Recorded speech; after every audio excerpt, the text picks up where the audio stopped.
give her a call again, and then she just added another phone number to the 13-year-old grandson who's possibly with the daughter.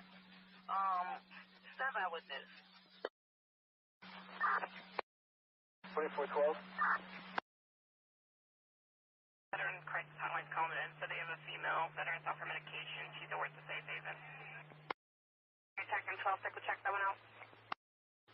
6 1 bullet, 2 1 start, take the shots.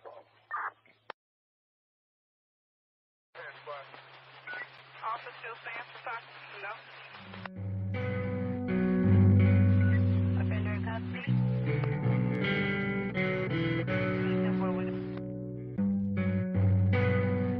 Anyone else close by this rest out, let me know.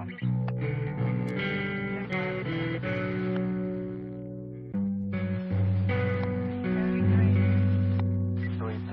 I'll let our supervisor know.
The sweet saxophone.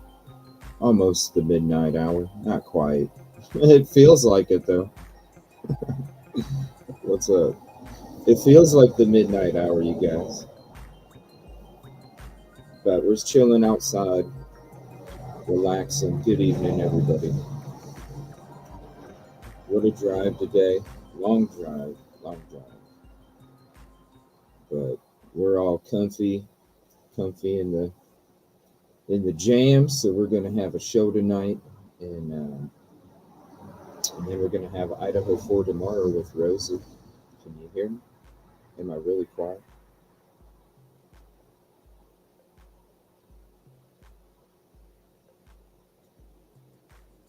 Is that better? Is that better?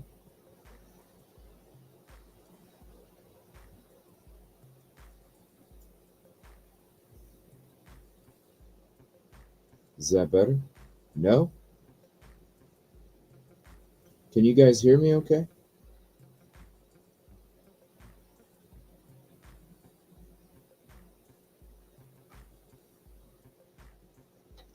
Can you hear me okay?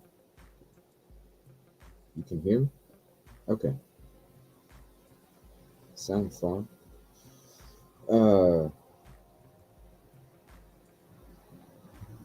Better?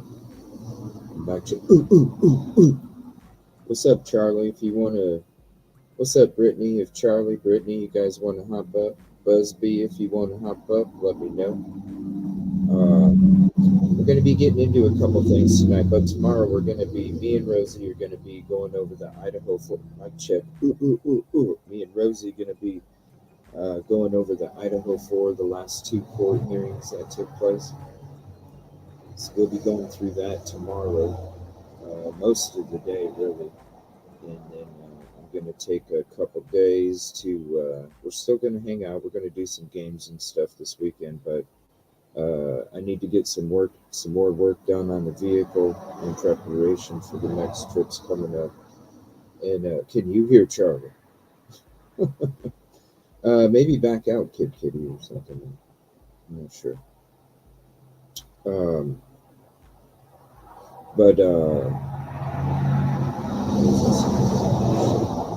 Sorry, I'm tired, you guys. I've been up since 1 o'clock in the morning. Well, actually, 9 p.m. last night. Took off at 1 in the morning. Got here about 3. Had an hour nap, and yeah.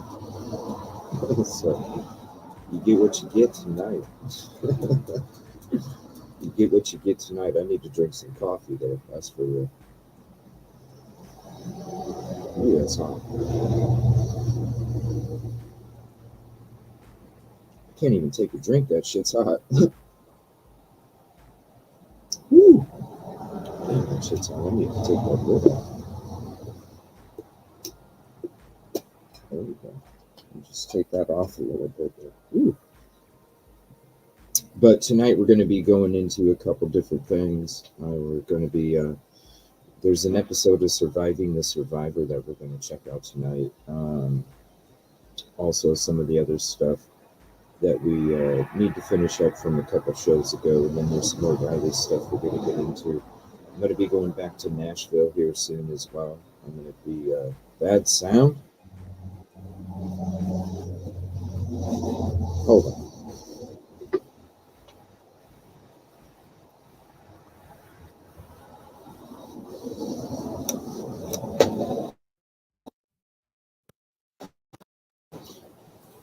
Oh, I know what.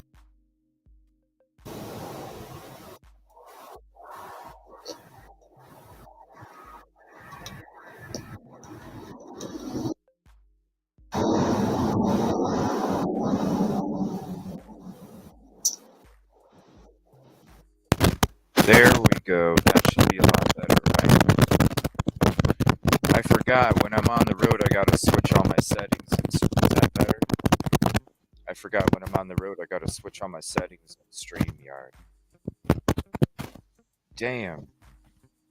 But it's different. This still ain't better.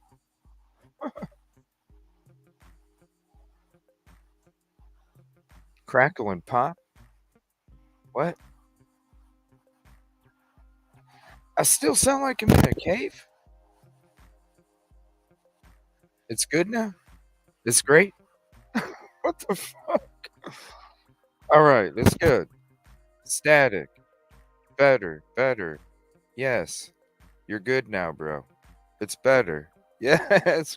Crackling. I'm hearing different things here. Is it crackling? Okay.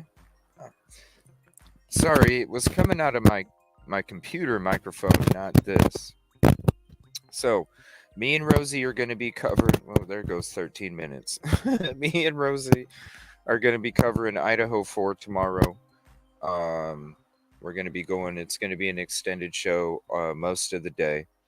And then tonight we're going to be going into a couple different things. There's an episode of Surviving the Survivor regarding Sebastian. We're going to get into some other stuff that we were trying to finish from a couple shows ago. Also, we're going to get into some Riley Strain stuff. I'm going to be going back to Nashville here for a couple days in a couple weeks. And also, I'm going to be going up to Hendersonville to do some more searching as well. We are gonna like hang out this weekend. We're gonna do some games and stuff like that. We're just gonna have some fun for the weekend. I'm gonna be working on the car, getting some stuff finished up. And then after that, we're gonna be going to some on location stuff, starting Sunday or Monday, and then for a few days, and then we'll be heading right to Nashville. I think I'm going to be going right to Nashville. So I think I'm going to be going from South Carolina straight to Nashville. We're going to go to Nashville for a couple days. Then we're going to go to Hendersonville.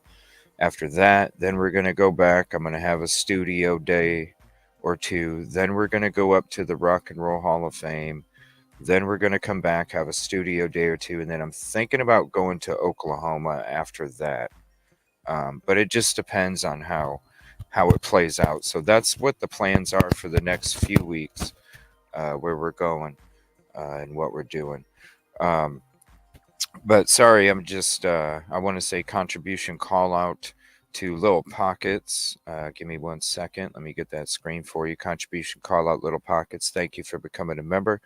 I will be, even though we're going to be doing game shows this weekend, and a little bit of true crime, but I'm going to be doing a lot of repair on the vehicle. I'm still going to be dropping members only videos for you guys as that thank you. So that'll be coming this weekend. I did drop the other one yesterday or the day before, last night. No, the night somewhere. I don't know. The days blend together anymore. So sorry. But anyway, if Charlie, if you want to hop up, let me know. Brittany, if you want to hop up, let me know. Busby, if you want to hop up, let me know. Let me see here. What is up, everybody? Look for him again, hopefully. Yeah, I'm gonna be going back to Hendersonville, but I gotta do some stuff in Nashville first. So I gotta go to Nashville for a couple days. Then I'm gonna go to Hendersonville on my way from Nashville back home. So that'll be the plan after here. We're gonna go straight from here to Nashville. That is the plan so far. But as you know, anything can change. Charlie says, come on with it. There's a girl footage that says, have you seen it? Go ahead and send it to me, evilcj@gmail.com. And I'll take a look. I got some other work that I got to do. I got some meetings I got to meet up with there, and so I could definitely take a look.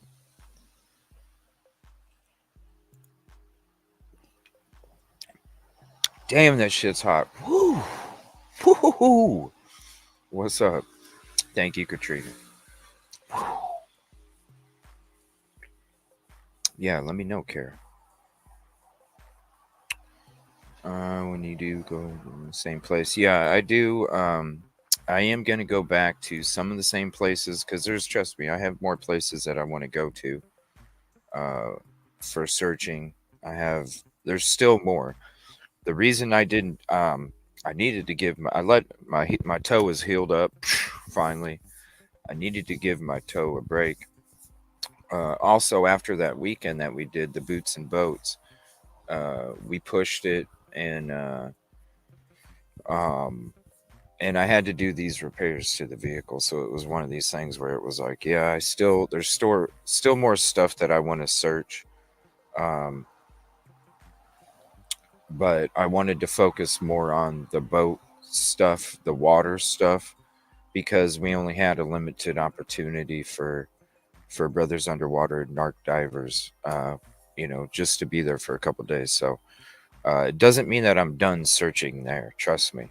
I still feel like any of my mods know. I still feel like the answers are somewhere, even though I said when the hit on the dirt pile had nothing to do with Sebastian. That's when it was like, okay, this whole search area went to the whole country. But I still feel like Sebastian is around there somewhere. So definitely going to be more places that I'm going to go look. Some that are going to be different, and some different, some that are going to be where I looked before or where we looked before. But definitely there's going to be more spots, and it's not just going to be a day thing. So Busby, if you'd be available, Charlie, be in Hendersonville on the 28th. I'm thinking about going the 20th or the 20th or the 21st. And if you're going to be there, I could definitely make sure that I could make a trip down there to meet you. That's for sure. So let me know. Keep in touch with that. Well, Busby, I know we heard some things like that, but you know, who knows, right? My StreamYard's bugging here. Give me 1 second. It's like not letting me. Okay, there we go. All right. Just me, I want to say contribution call out. Thank you for becoming a new member. And again, we'll be dropping some members only videos coming up here this weekend. Like I promised, we dropped one especially early for you all just because of all the support you guys have been given.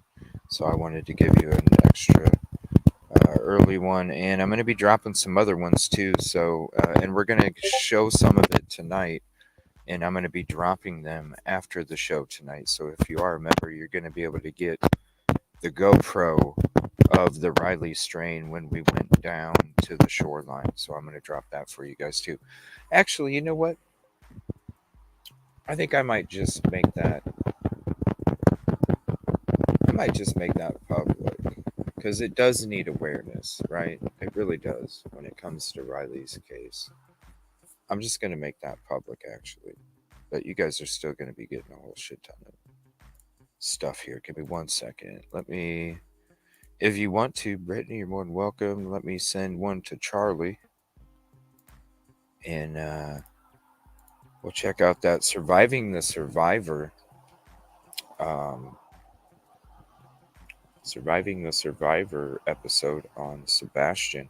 We'll get into Riley in the end of the later segment of the episode. Because I'm going to save that stuff for last. Let's see. Charlie, here you go, buddy. If you want a link, there's one to your phone if you want to hop up, buddy.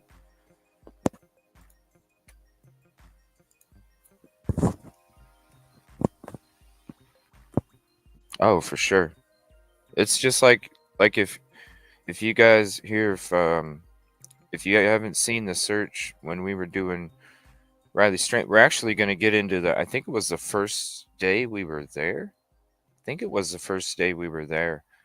I was going to play a little bit of that episode because I wanted to show we're going to be getting into the security cameras and we're going to show like this was already a discussion before. So this is why it was important for everybody to understand that there was freaking other cameras around that could have caught some damn footage.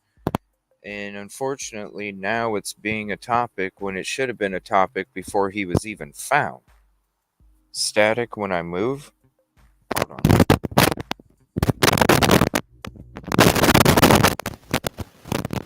All right, how's that? Is that better? Is that better? This freaking headset.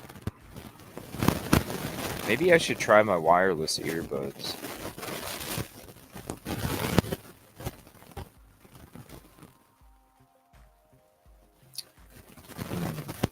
This is better. All right.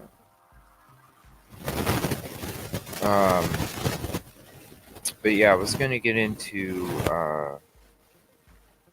one of those. I think it was the first episode that we went into. But you guys have to check this out. This is um, the playlist. If you haven't seen it, this is where we kind of explore everything. Still crackling. That's okay. Hold on 1 second.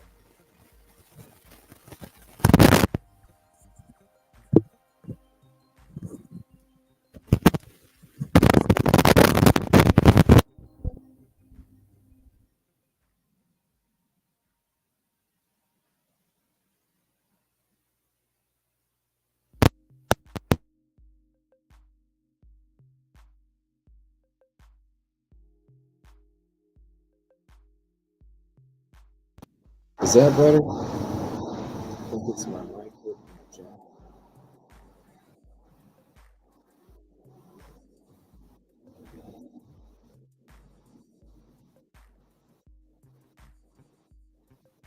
Damn, shit. I thought it cooled off. Does that sound better?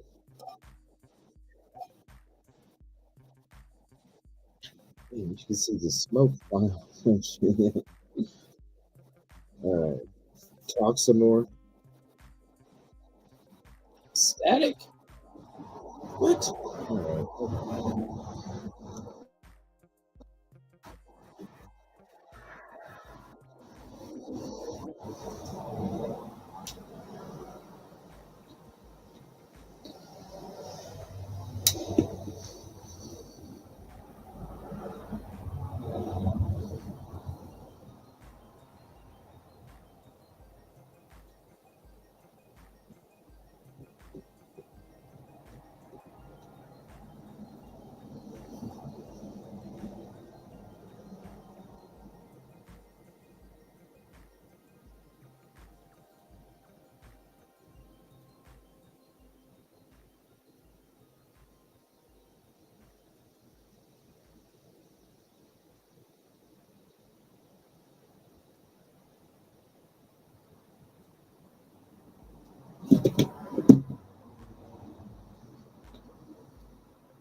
What's going on? Why ain't this shit connected?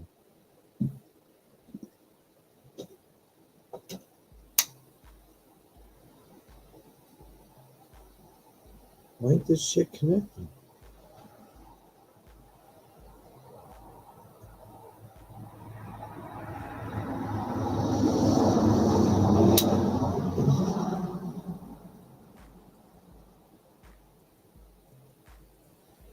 I don't know what's up.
How's that?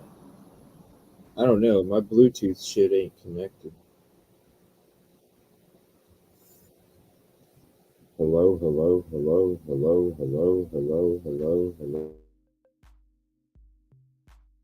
Hello, hello, hello, hello, hello. My Bluetooth shit ain't connected. I don't know why it's not.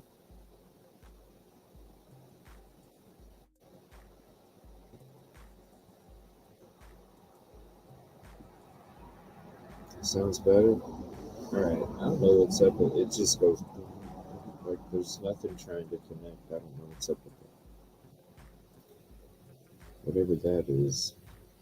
All right.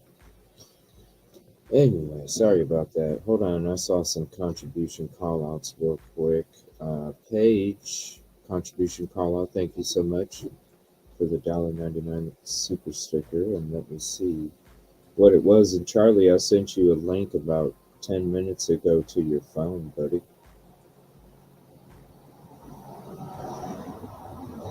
I sent you a link to your phone about 10 minutes ago, Charlie. Let's see. And it says,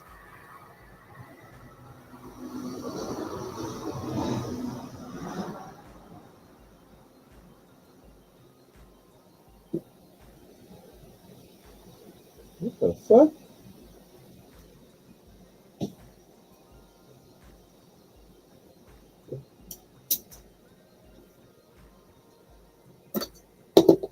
There's a fucking dog out here that just showed up.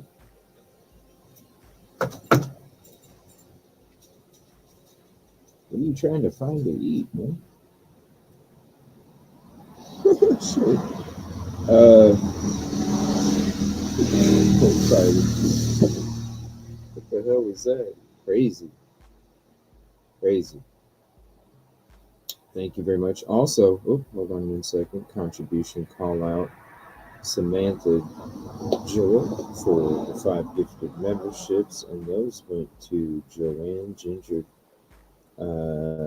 Jenny, Busby,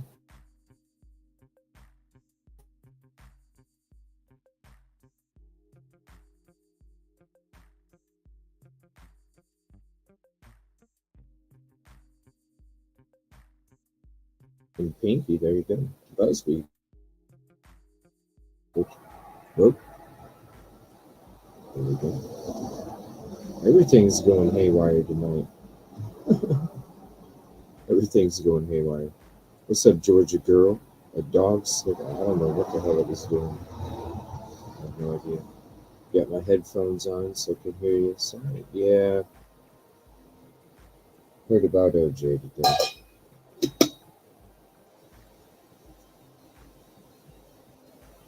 Like you're in a cave, but can hear you just muffled. I don't know what's up with this headset. And I tried connecting my Bluetooth earbuds, and for some reason they're not showing up as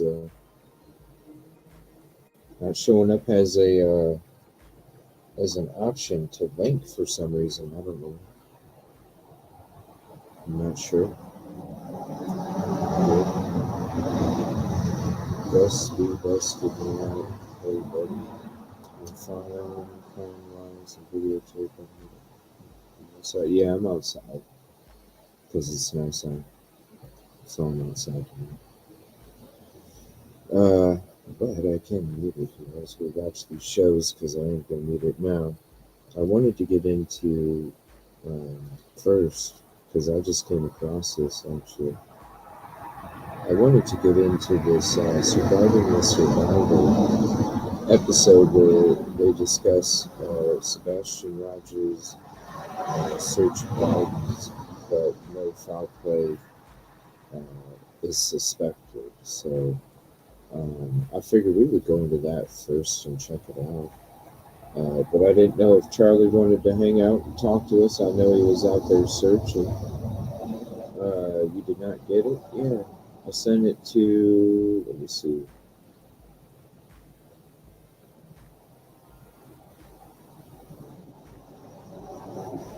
I sent it to the 07. I sent it to the 07. Let's see here. That's the last message I got from you from that number.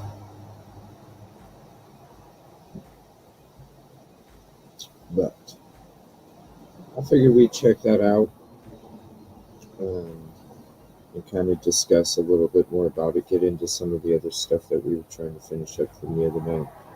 And then we'll get into Bradley's story as well.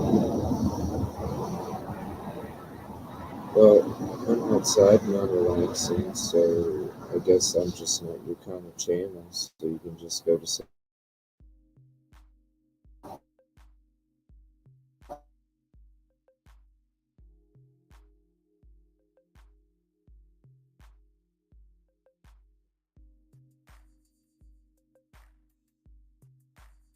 Yeah, so I'm always outside. Okay. I might have to go off my phone.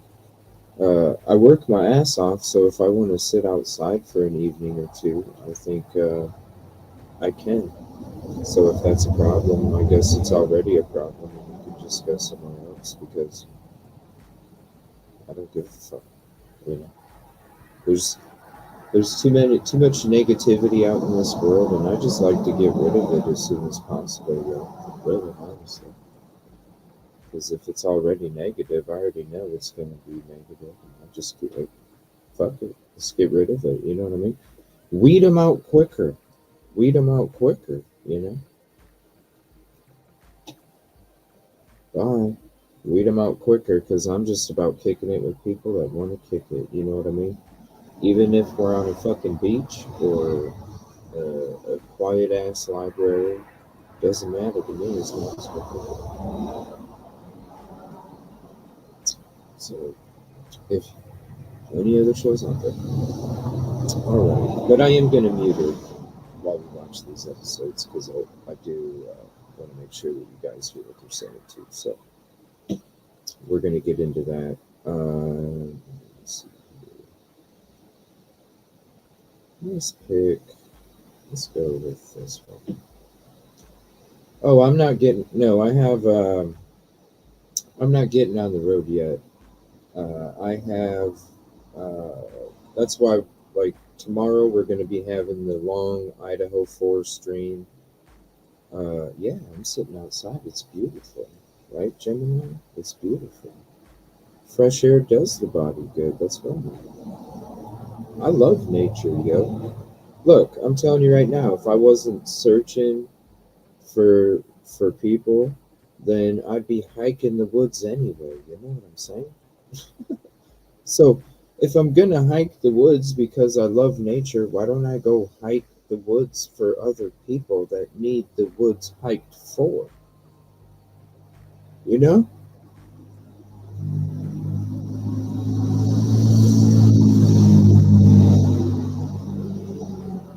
Well, Georgia, I always see you just shouting out your own channel all the time, and I have yet to see you really shout out me or the channel here. So that's why I don't shout you out, buddy. I'm just being honest with you. Because that's all I've seen from you when you came in here is you just pump your own channel, and then I haven't seen you say anything complimentary to me or the show or anything this whole time. So, you know what I'm saying? I give 150 to people that give me 100 back. I know that I don't go to other people's shows and pimp my shit. So when I see somebody coming in and pimping their shit, and they don't pimp my shit when they're pimping your shit, then I'm like, well, I guess it's not 100. I'm just being real, bro. I'm just being real. Let me know if I'm wrong. You know what I'm saying? All I'm saying is I don't go to other people's shows. I never have go to other people's shows and pimp my own shit. It's like that saying we say, right, guys? It's like that saying we say. At least ask me if you're gonna come shit on my floor mat. You know what I'm saying? If you're gonna come shit on my floor mat, at least ask me. Because I might say, yeah, go ahead. You know what I'm saying? I might say, go ahead. But you got to at least ask me. You know? Come on, let's be real. I've never seen you say anything complimentary to me or the show ever. So I'm just being real. Welcome to a live episode of Surviving the Survivor. We bring you the best guests in all of true crime. Don't forget to subscribe and smash that like button. Here's your host, Emmy Award-winning broadcaster, Joel Waldman. What's up, STS Nation, and welcome to another episode of Surviving the Survivor, the podcast that promises to bring you the very best guests. I know who you work with because I got a message the night that we all set it up that you were going to be working with everybody, and then you couldn't because of family reasons. Totally understand. That's not what I'm talking about, bro. What I'm talking about is ever since you came in the show, I've sat there for how long? Say for almost a week.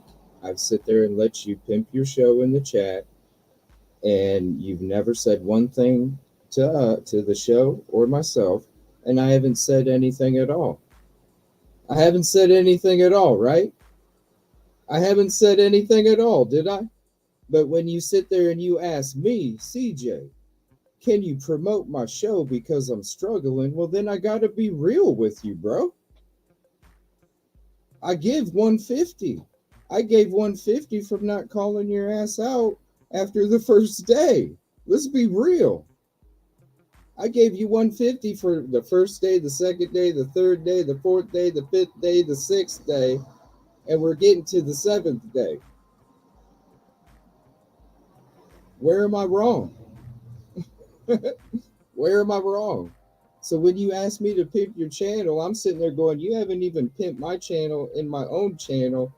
You've just pimped your own channel for a week. Come on, let's be real. Let's be real. Let's be real. In all of true crime, even if sometimes, like yesterday and today, those best guests are a little late. At least we've got one ready to go. And that, of course, is Doug McGregor, who I'm going to introduce in a moment.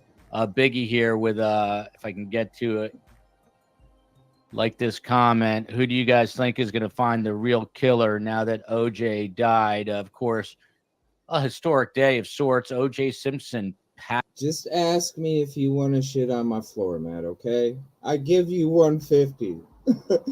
I let you shit on my floor mat, and then you asked me to like replace my floor mat, and I'm like, you didn't even ask me if you could shit on it, and now you want me to replace it? No, we're Passing good. away today. Almost hard to believe. 76 years old. At one time, We're good. he was one of the most likable guys on planet Earth. The guy was a famous football player, number 32 for the Buffalo Bills. Was doing all kinds of Hertz commercials, or was it Avis? I think it was Avis. I can't remember. And Okay, are we talking OJ or are we talking Sebastian? What's up? dad, Seth Rogers, of course, desperate to who got away with it. Enough of that. So the Sumner County Sheriff's Office. All right, and I'm going to pause it real quick.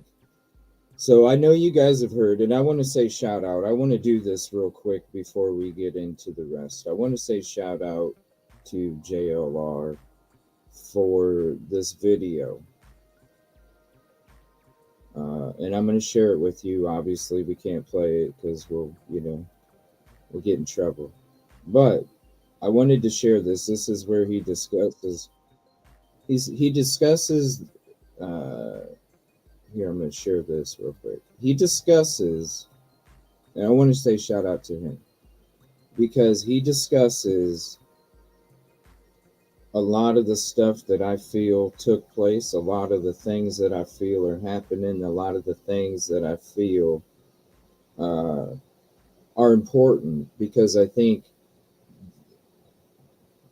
all of the stuff that he said in this video, and I mean all of it, and I'm gonna be honest, this is the first time that I left all trophies, right? First time I left all trophies, so I'm gonna say shout out to him.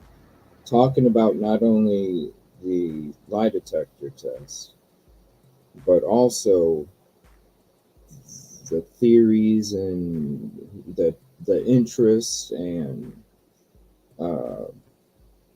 the series of events and things like that, I should say. So I wanted to say shout out to him for putting out this video. Definitely go watch it. The whole thing is good. Back to this. And the Tennessee Bureau of Investigation are continuing to search for Sebastian Rogers. This is a horrific case, and we are in the 6th week here. I believe it is 46 days in. His dad, Seth Rogers, of course, desperate to find him. The mother, Katie Proudfoot, and the stepfather, Chris Proudfoot, have come under extreme scrutiny. We're going to talk about some of that. Of course, you know the man on the screen right now. He is Doug McGregor, better known as the Geo Profiler. By the way, going to be in Toronto on May 21st, and I was talking to Doug. Who wants to see Doug come down to Toronto? It is a 4-hour drive, but man, I would love to have him there. So let us know. Not to peer pressure him here, but let's see what the response is to that. So he is a forensic behavioral analyst and a consultant specializing in geographic profiling and linkage analysis for violent crime and missing persons. He's got his master's in all that, so he is the real deal. He lives in Ottawa, Canada. Also scheduled to join us, and this is interesting, Heather Cohen. She is the host of Justice Warriors podcast. She was featured on Discovery ID show called Secrets, Lies, and Private Eyes. She used to be the Tennessee State coordinator for the Q Center for Missing Persons. And believe it or not, I think she's actually out looking for Sebastian as we speak, and said she might be a little bit late. So we should see Heather in a little while. Same deal with Courtney Lasky, who is a board certified behavior analyst for 10 years. She's been in the field of behavior analysis for 15 years. She is currently the chief clinical officer for a company called Little Stars, and she's finishing her PhD program right now in behavior analysis, and she's an expert of sorts on autism. So 2 of the 3 best guests should be joining us any moment. But without further ado, it has been 46 days. Doug, time is the enemy here. After 46 days, I'm sure you've been in this position before. What can you do at this point to try to stay optimistic, even though the odds are certainly against us? Yeah, after 46 days, statistically, we're moving away from a runaway. It's roughly 9% of children with autism are found after that 1 month mark. The law enforcement is going to continue. 9% after the 1 month mark. That's scary. I feel like he's somewhere around there. Their investigation. They're not going to let up, especially being a child. They are doing a lot behind the scenes. They are hopefully running concurrent investigations right now, not just for the runaway scenario, but also for scenarios of foul play, abduction. And now I say hopefully because I have seen cases where they do not, and I've been involved in those cases unofficially. One example was last year, I was contacted by a member of law enforcement who was part of a high-profile investigation, and law enforcement in that case was focused on one specific scenario of a woman who went missing, and this law enforcement agent contacted me unofficially and asked if there was foul play involved here, what might it look like, or how would you look at it? So, in saying that, I hope that Sumner County Sheriff's Office and TBI are running concurrent investigations here, especially after 46 days. We welcome in now Heather Cohen. I introed you, Heather, so everyone knows who you are. Were you actually out searching today for Sebastian? Have you been actively searching for him? No, I actually have not. I had some people reach out and ask me to get involved, but I don't like to do that until I've been invited by either law We will be soon again. enforcement or a family member. And just tell us a little bit about your back. I read your bio. That's a cop out. Come on now. You're going to wait? You know how many people ain't searching for Sebastian? You know how many people ain't searching for Sebastian? It's been a frickin' month and a half, 46 days. How many people ain't been searching for Sebastian? These people make me sick, man. And those little group of women incels that keep flapping, they're just as bad. Have you been searching for Sebastian? You can sit there and flap, but have you been searching?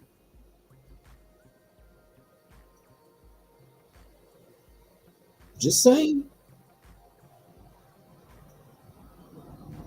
It's a bunch of shit. Who else wants to fail this boy, right?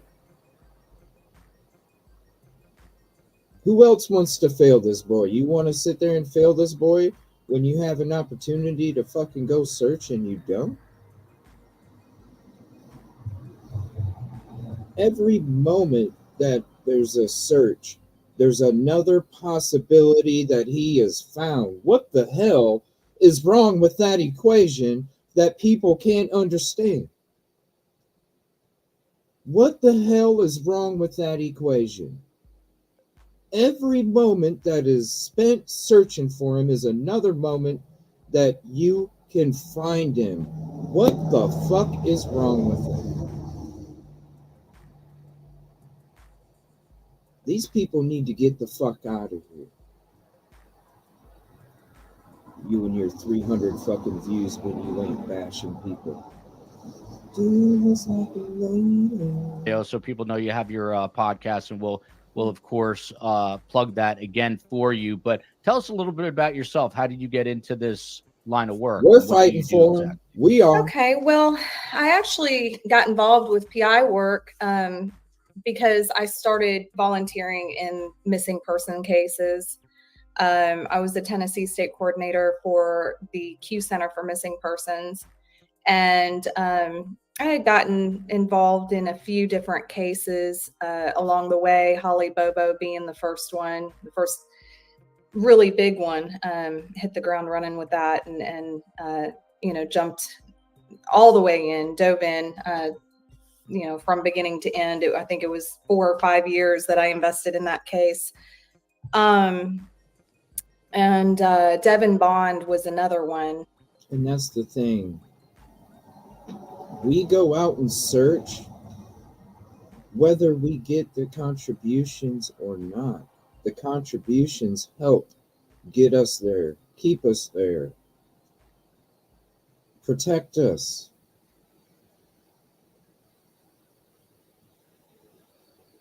But we would be going anyway. That's why we made the choice. You're just giving us the ability to do this. We already said when we first made the decision, we already said, we're about it. We're about it. You are the ones that said, we're about it too, CJ. Because I said, I'm about it. And I'm saying, we're about it too. That's bullshit right there. And the people that say this shit right here, double fist, babe. You know what I'm saying? Get a fucking soul. Get off your fucking ass. Do something. I think I mentioned to you that this case reminds me a lot of Devin Bond. I hate to say that, it breaks my heart because I don't know if you guys know the outcome of the Devin Bond case. No, tell us, give us like a headline encapsulated Devin Bond story. Well, Devin was, I believe, 16 at the time, and it was the Murfreesboro area that he disappeared from, not too far from, where Sebastian Rogers has gone missing from as well. And it was the same sort of scenario, left in the night, so on and so forth. And we were searching in the woods for him and yeah, because I was on the Riley Strange search and I had people hit me up as soon as I went to Riley Strange search telling me, you got to go to Sebastian too, CJ. We see the work you're doing. You got to go to Sebastian too. I went back up for one freaking day. I came back down and I started hitting the ground for Sebastian. I injured my freaking toe. I'm like, I just need a day of rest. Went back right out there. Wasn't a good idea. I should have waited another day, but I couldn't wait. What do you think I'm going to be doing when I get back from here? I'm going to be stopping in Nashville and freaking Hendersonville, I didn't wait for no invite. I said, I'm about it. You all then said, we're about it too, and we're going. We're going. I already have freaking 7 hoodies. I already have 7 hoodies made. I'm working on long sleeve t-shirts. We're going to be out there. Search crew. I already showed you the hoodie. We're going to be out there. And people want to just sit there and do this. You know what I mean? Come on. And they want to tell us to do better. Who the fuck are you? You know what I mean? And all that, and just so similar. They found him a couple years later, and he had committed suicide in the woods. So I want. Okay, I don't know what this has to do with Sebastian, and I don't think that happened, but I do want to say contribution call out to Paige Malone. Hold on one second. Let me call out all the new members.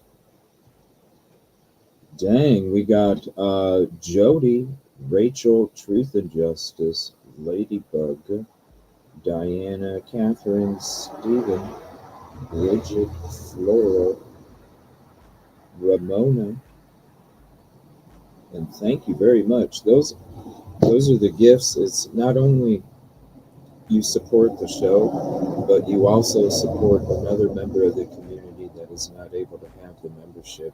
And that means the world, because I'm always about 2 birds, 1 stone. And that right there is a 2 bird, 1 stone move. Thank you, Paige Malone. Appreciate that. support the show and you support some other people in the community. It's a beautiful thing. Thank you for doing that. I really appreciate it. Right on, Charlie. And down in Mississippi, right? Oh wait, you didn't go with us down, but we did. We put flyers up. We handed flyers up out in Mississippi too. They didn't even know. They didn't even know. And then remember when I told you I walked up to a guy and I was like, "Can I hand this to you?" And he just looked at me. Oh shit! While he's sitting there watching his own child play in the playground, he looks at me and doesn't even want to take the flyer of a missing child. It's like, come on, bro. Who needs to do better? That dude needs to do better. That's who needs to do better. Wonder, I just wonder a lot. I have a lot of questions about this case that I really haven't seen them address too much. Like, was he being bullied at school? Yeah. I I saw those questions. I actually want to go through them with you. Was he found by Hunter? Do you know how Devin was found? I really don't remember who actually found him. Okay. Like I said, it was quite a while after. It was a good year and a half, 2 years later before they found him. Okay. For the geo profiler, Doug McGregor from Joan here, this is a question directed at you. And please shoot questions directly at the guests, and I'll pull them up. The grandparents on Chris's side, they drove to Alaska within 2 days of Sebastian going missing. Can Doug tell us how you could go about checking their travel or stops made along the way? The obvious intimation here is that maybe they carried, and I hate to say this, the body of Sebastian and maybe dropped it off. These kinds of questions were actually asked about Brian Koberger. Okay, I want to know, was the plane searched with a canine? That's what I want to know. Let's skip the confetti. I'm not saying it didn't happen. Let's skip the confetti. Was the plane searched with a canine? You know what I'm saying? Because if he did, whether it's you're alive or you've passed, you're going to leave a scent, right? Confetti, was the plane swooped through with a canine? That's what I want to know. By the way, we're covering tomorrow with Scott and Phil. There's a lot of movement in that case. But these questions were asked of Brian Koberger in regards to the murder weapon when he drove from Washington State back to his home in Pennsylvania. But Doug, the floor is yours for this question. Before you answer, though, Shari's News says it would be great to see Doug in Toronto. You guys could do a mini podcast with Doug with a live audience. We sure could, but no pressure. Go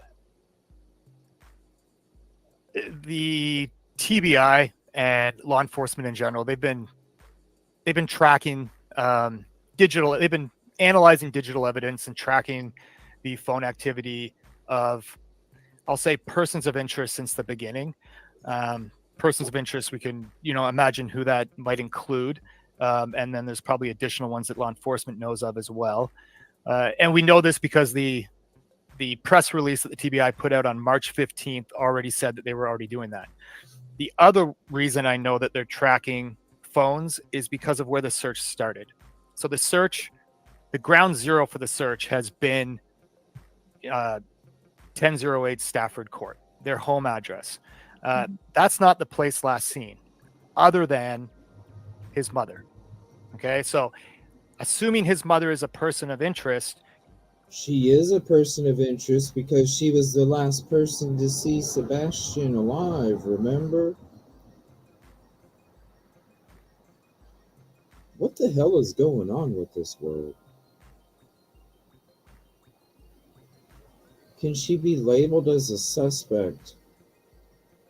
No. Person of interest? Fuck yeah. You're not going to start, you're not necessarily going to start the search there unless you have evidence that he was there. So the place last seen, and where I'm going with this is the place last seen from public information that I could find is that law enforcement saw Sebastian entering his vehicle after leaving Texas Roadhouse.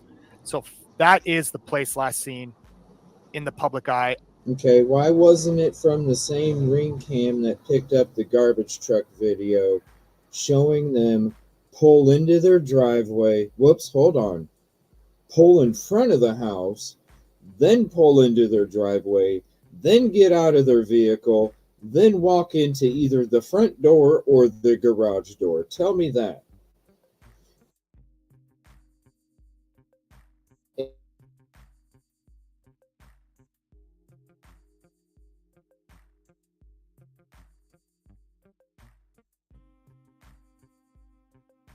And sorry, it keeps cutting out. When the dad was asked for the proof of life video, why wasn't he given the video from the same camera that picked up the trash can or the garbage truck? It's right there, right? Remember, it was cropped up here. It was top left. It was cropped. So if it was cropped at the top left, and that's what we saw, you know there's more down there. And when you're up here and you see the side of the frickin' garage, you know there's more down here. So that means that you see the frickin' car in the driveway. Why was that footage not shown? But did he even make it home? Because again, if the mom is sitting there telling you that they went home and that she was on the couch and she heard a thud, well, then that means you should have the freaking video of them coming home, right? Or you should have the video of them. There's, you know how many homes around there have surveillance? Hello? We went through there. I have video of it. Where's the video? Why is a restaurant the last video for proof of life? What is that? Who gives a restaurant You know the time when you get a restaurant video for proof of life, you know what happens? It usually means something happened after the frickin' restaurant, right?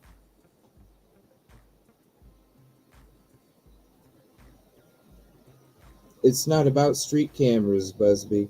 It's about the surveillance cameras in that neighborhood. We sweeped it. We know the surveillance. We know where it's looking. We know what cameras are focused not only on the house, but in the backyard. It would have picked it up. So to sit there and say that it's going to pick up garbage truck lights in the way back and not a car that just pulled up right in front of the house, that's got to be suspicious, yo. And when the last, think about it, what if somebody got unalived on their way home in an accident and they want a proof of life? They're going to go to the restaurant video that they just left. Why? Because they didn't make it anywhere else to show proof of life.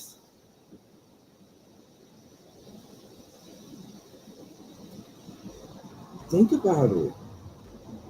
That's the last video that they can show him being alive.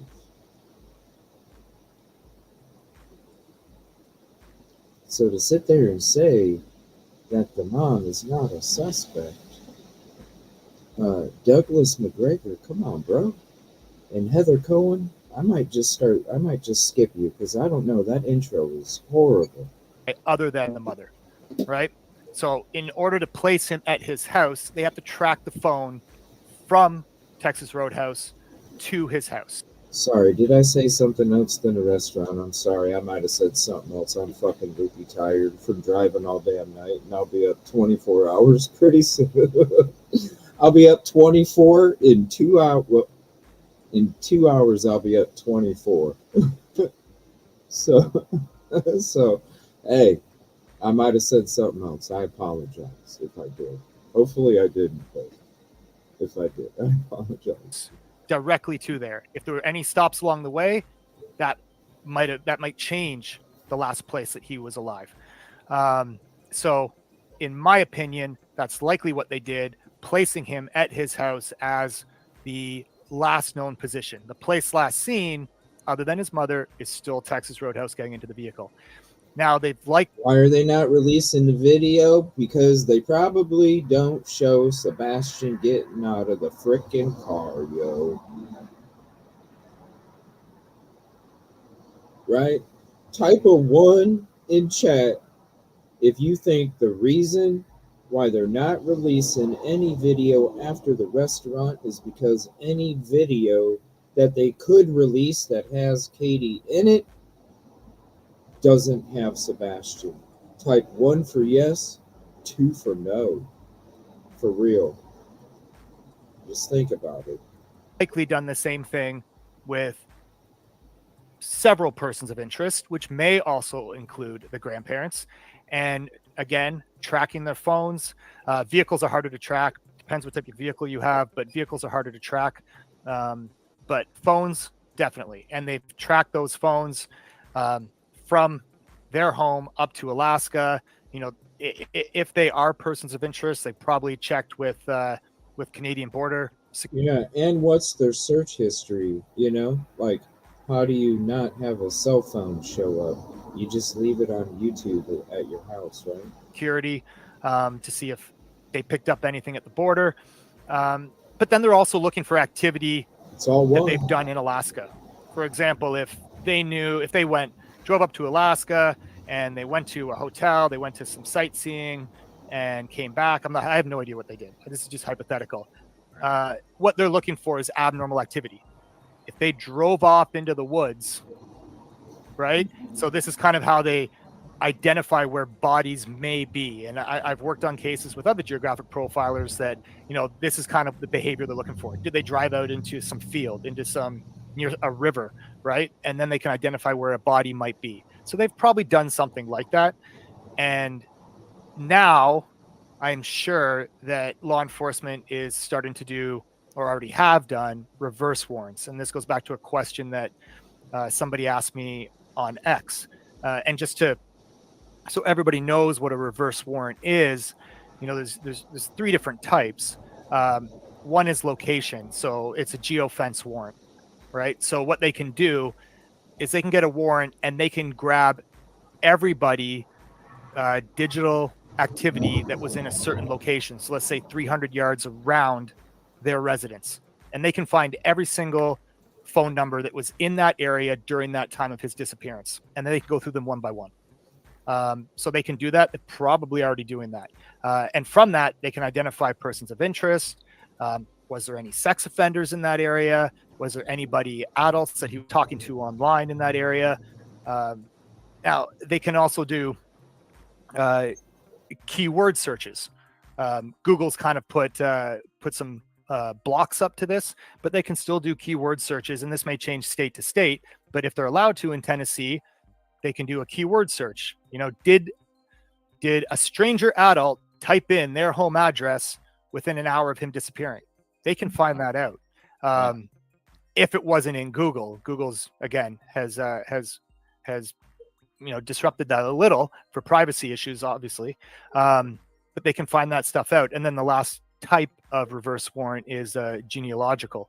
So I'm sure that law enforcement are doing all of these as best they can as those warrants get approved, as they come in, and for all the persons of interest on their list.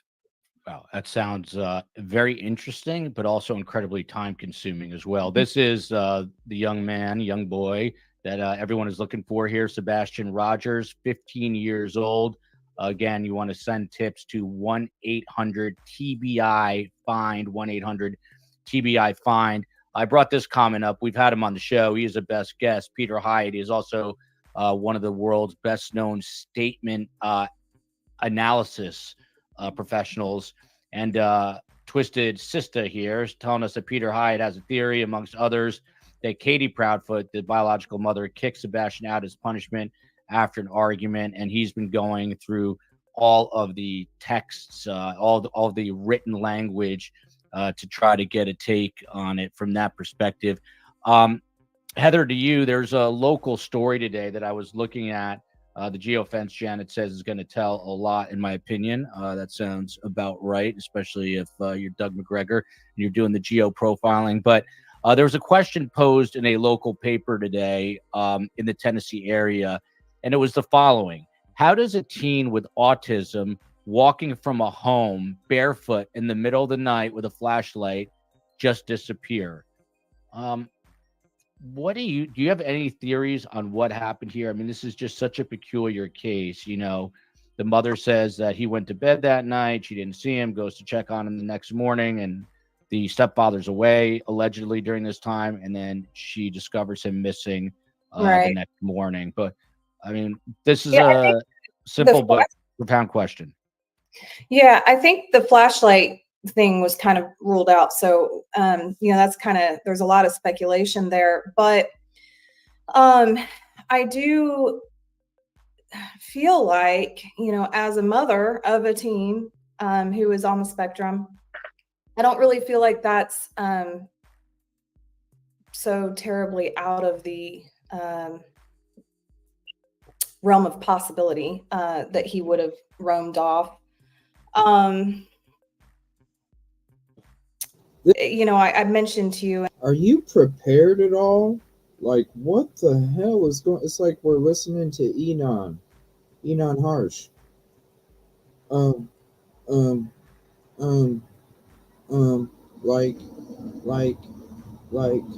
Like. In the email that one of the reasons I had not taken on this case or even really tried to volunteer myself at this point was because it was so close to home that it's difficult for me to separate, you know, my own personal experiences. And, you know, sometimes that can be a good thing. Sometimes that can be. I talked about my own personal experiences and how similar it was not only with Sebastian, but also with Seth. It's by me too. What is this lady talking about? Be a bad thing. But I feel like, you know, if, and I'll go back to this, if Sebastian was dealing with being bullied at school, if, you know, again, and I see a comment from Deborah, that's another thing I was thinking about too. Whoa, where are we going? Where are we going here? We were just going this direction. All of a sudden we just turned here. Now we're going back here. What the fuck is going on? There's the factor of potentially being molested and potentially being abused and bullied at home as well. That's a lot for an autistic child. It's a lot for any child. But I feel like if there were all these factors and things going on, and then there's also bring in who did he have, what platforms did he have access to? You know, if he had a VR, he could have been having conversations with people. Did you not listen to the interview?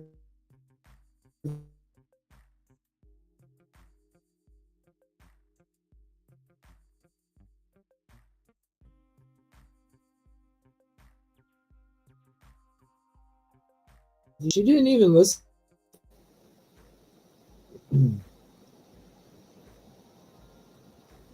Skip. We're just gonna skip that. No worries at all. I was just going to pick up where Heather left off, which was there are reports out there now that he was being bullied at home, I guess, which is another word for abused, if you want to look at it that way. There are even photos of him now driving a tractor around property. So I'm just curious, you know, you're the expert here really on autism, and Heather has a child who she says is on the autism. Yeah. That's what he said. I don't understand what this lady's saying. I really don't. She's not prepared. You didn't even listen, I'm out there searching the whole fucking time and I'm still halfway freaking prepared from what's being said, you know? Like you're on an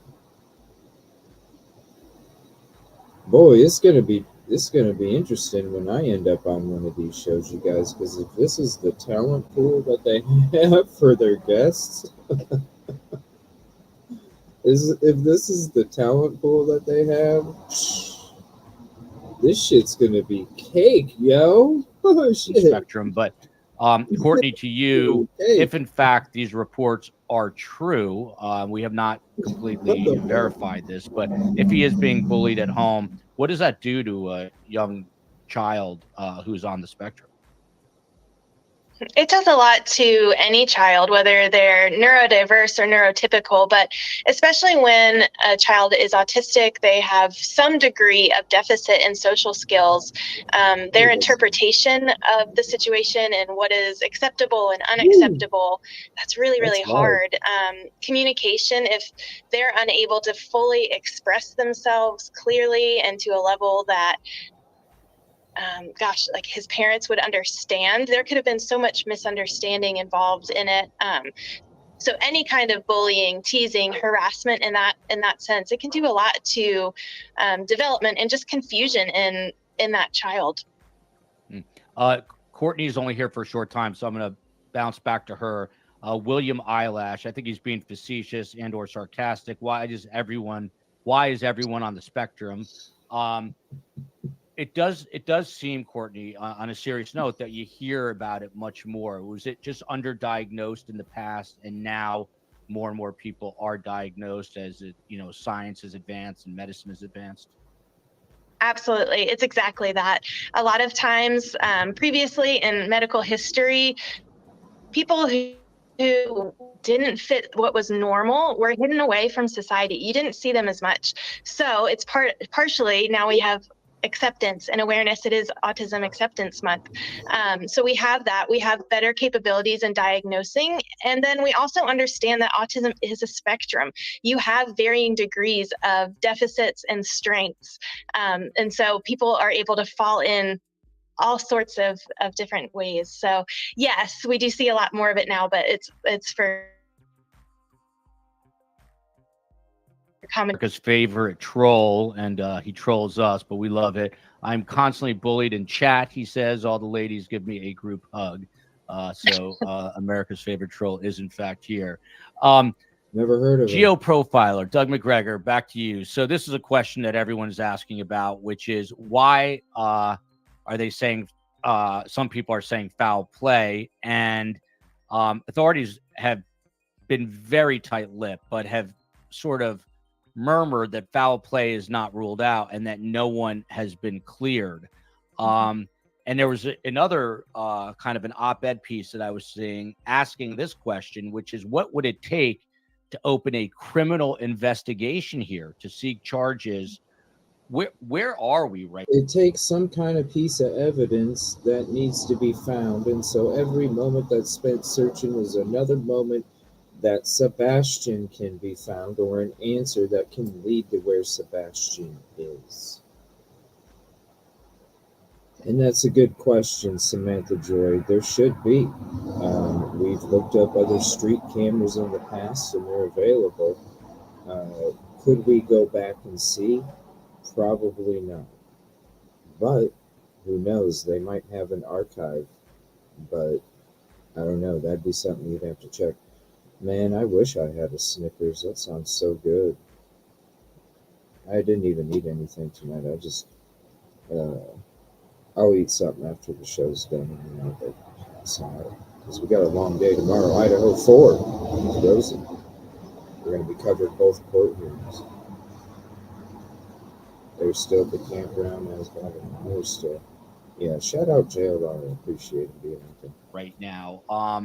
There's really no evidence that is pointing to anything criminal. So I guess they're forced to say, there are no suspects. There's no persons of interest. But where do you see us in terms of the investigation, in terms of possibly pinning it on someone who might be responsible for this?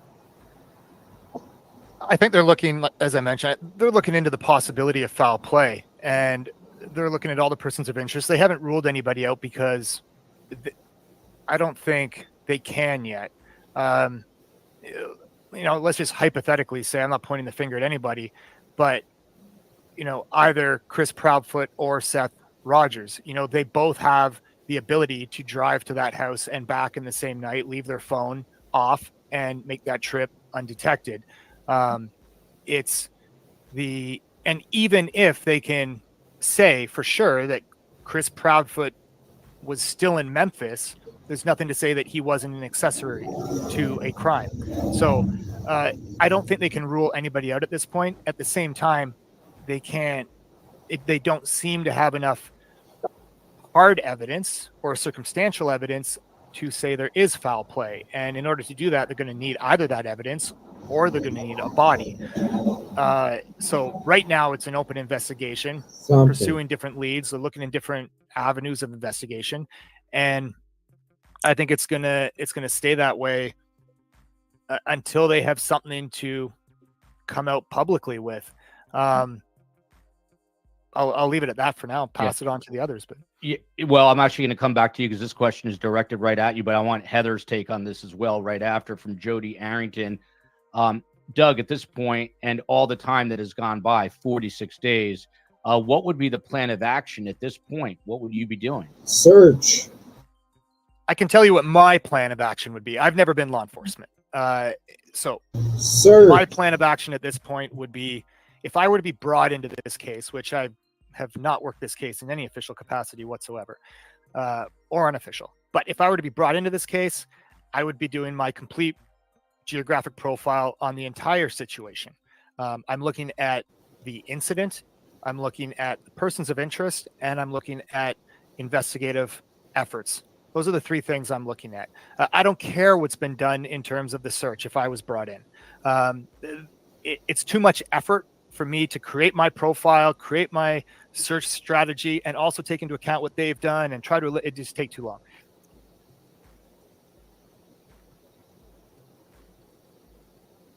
Wow. Wow. It would just take too long. Bro, you could have interns. I know you're busier than I am. Damn, bro. Oh my gosh. Dude. Even if you feel that way, don't say that. I'm not even going to play it again. That's so disrespectful to Sebastian, yo. What the fuck?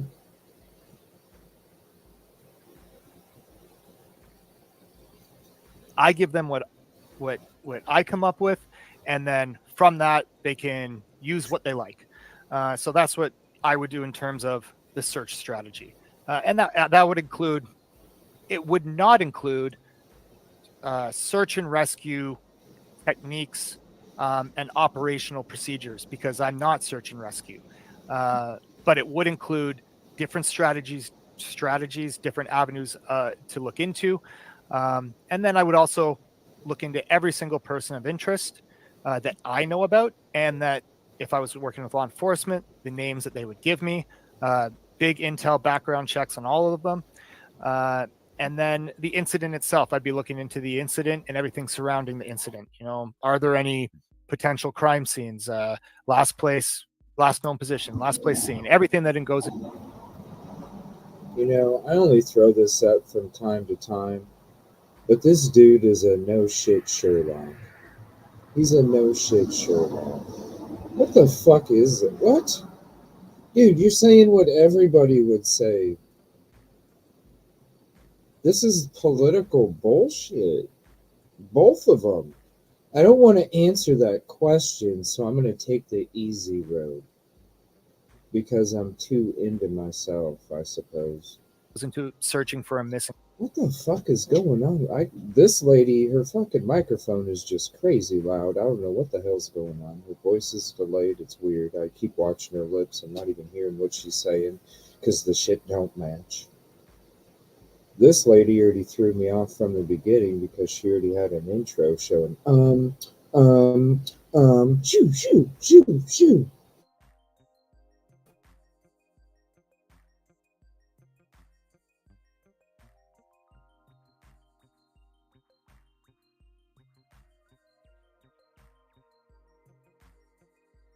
Bro.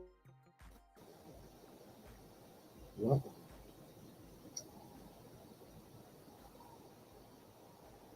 Hopefully it gets better. I'm sorry, you guys. In person, but that's where I'd begin. That's a lot, but that's where I would begin.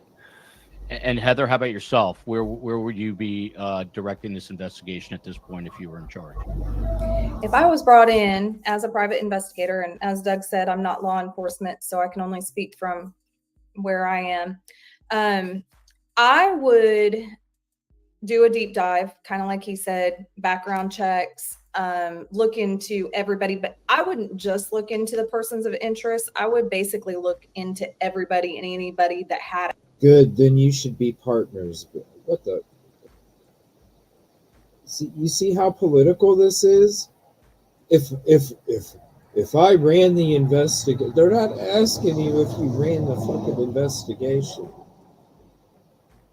He's not asking if you ran the investigation. We all know persons of interest, locations, stories, what lines up, what don't line up, resources, search. I mean, we all know this.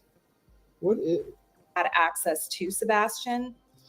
I would want to find out, basically, I would want to know what he did, like what his life was for a good month leading up to the disappearance. You know, where had he been?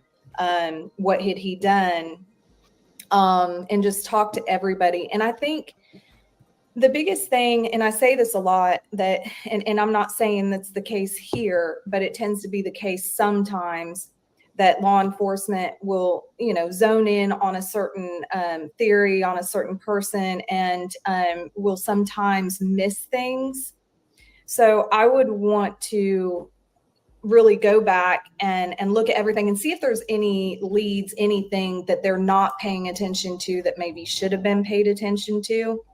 I tend to take the alternate route. So I think that's what I would be doing right now. In the chat, Bruce W says, you talking to me, I think, at the panel, you offered no example of abuse. And then you've got keep up the chatter. We know by Chris Proudfoot's own words that he was hit with a belt, most likely more than once. And we also know Sebastian was sad, I guess. But some people might not find that abusive. In my book, that's certainly abusive. I don't do that to my children. I don't think it should be done to any kids. You get smacked with a belt buckle. Courtney, just wondering, since the last time we talked, if you've had any more thoughts about this, if he was being abused regularly, and that is an if he was being abused regularly, how do you think this would play on his psyche, considering, his autism diagnosis? I would be super curious to know who, outside of his family, he had connections with for several reasons. But if he had abuse within the home, was he talking to anyone about this? My mind goes to, I would hope that he has some sort of outlet, whether it was a friend. We know he played video games. So was he talking in chats on video games? And maybe he could have expressed something that way. Without knowing him specifically and his communication deficits, I'm not sure if he had that outlet. But regardless, being abused in any way in that situation is awful. But he could be internally processing escape, avoidance. How do I get away from this scenario? How can I avoid that scenario from happening again? And if he doesn't have a proper outlet or somebody he can communicate with, it could be misinterpreted, and that could lead to him leaving in the middle of the night. Yeah, that stormy weather down in Atlanta, I can hear it and feel it. The stepfather, no, it's all good. From Deborah Hillman, the stepfather was supposedly mocking him for wearing pull-ups. Again, this is a report that came out. Danielle K is saying, no disrespect to the channel. So sick of hearing excuses for these parents that apparently lack. I don't think anyone here has made a single excuse about these parents. If anything, it's the exact opposite. I'm not sure what you're watching, but what about this notion that perhaps he was mocking young Sebastian for wearing these pull-ups?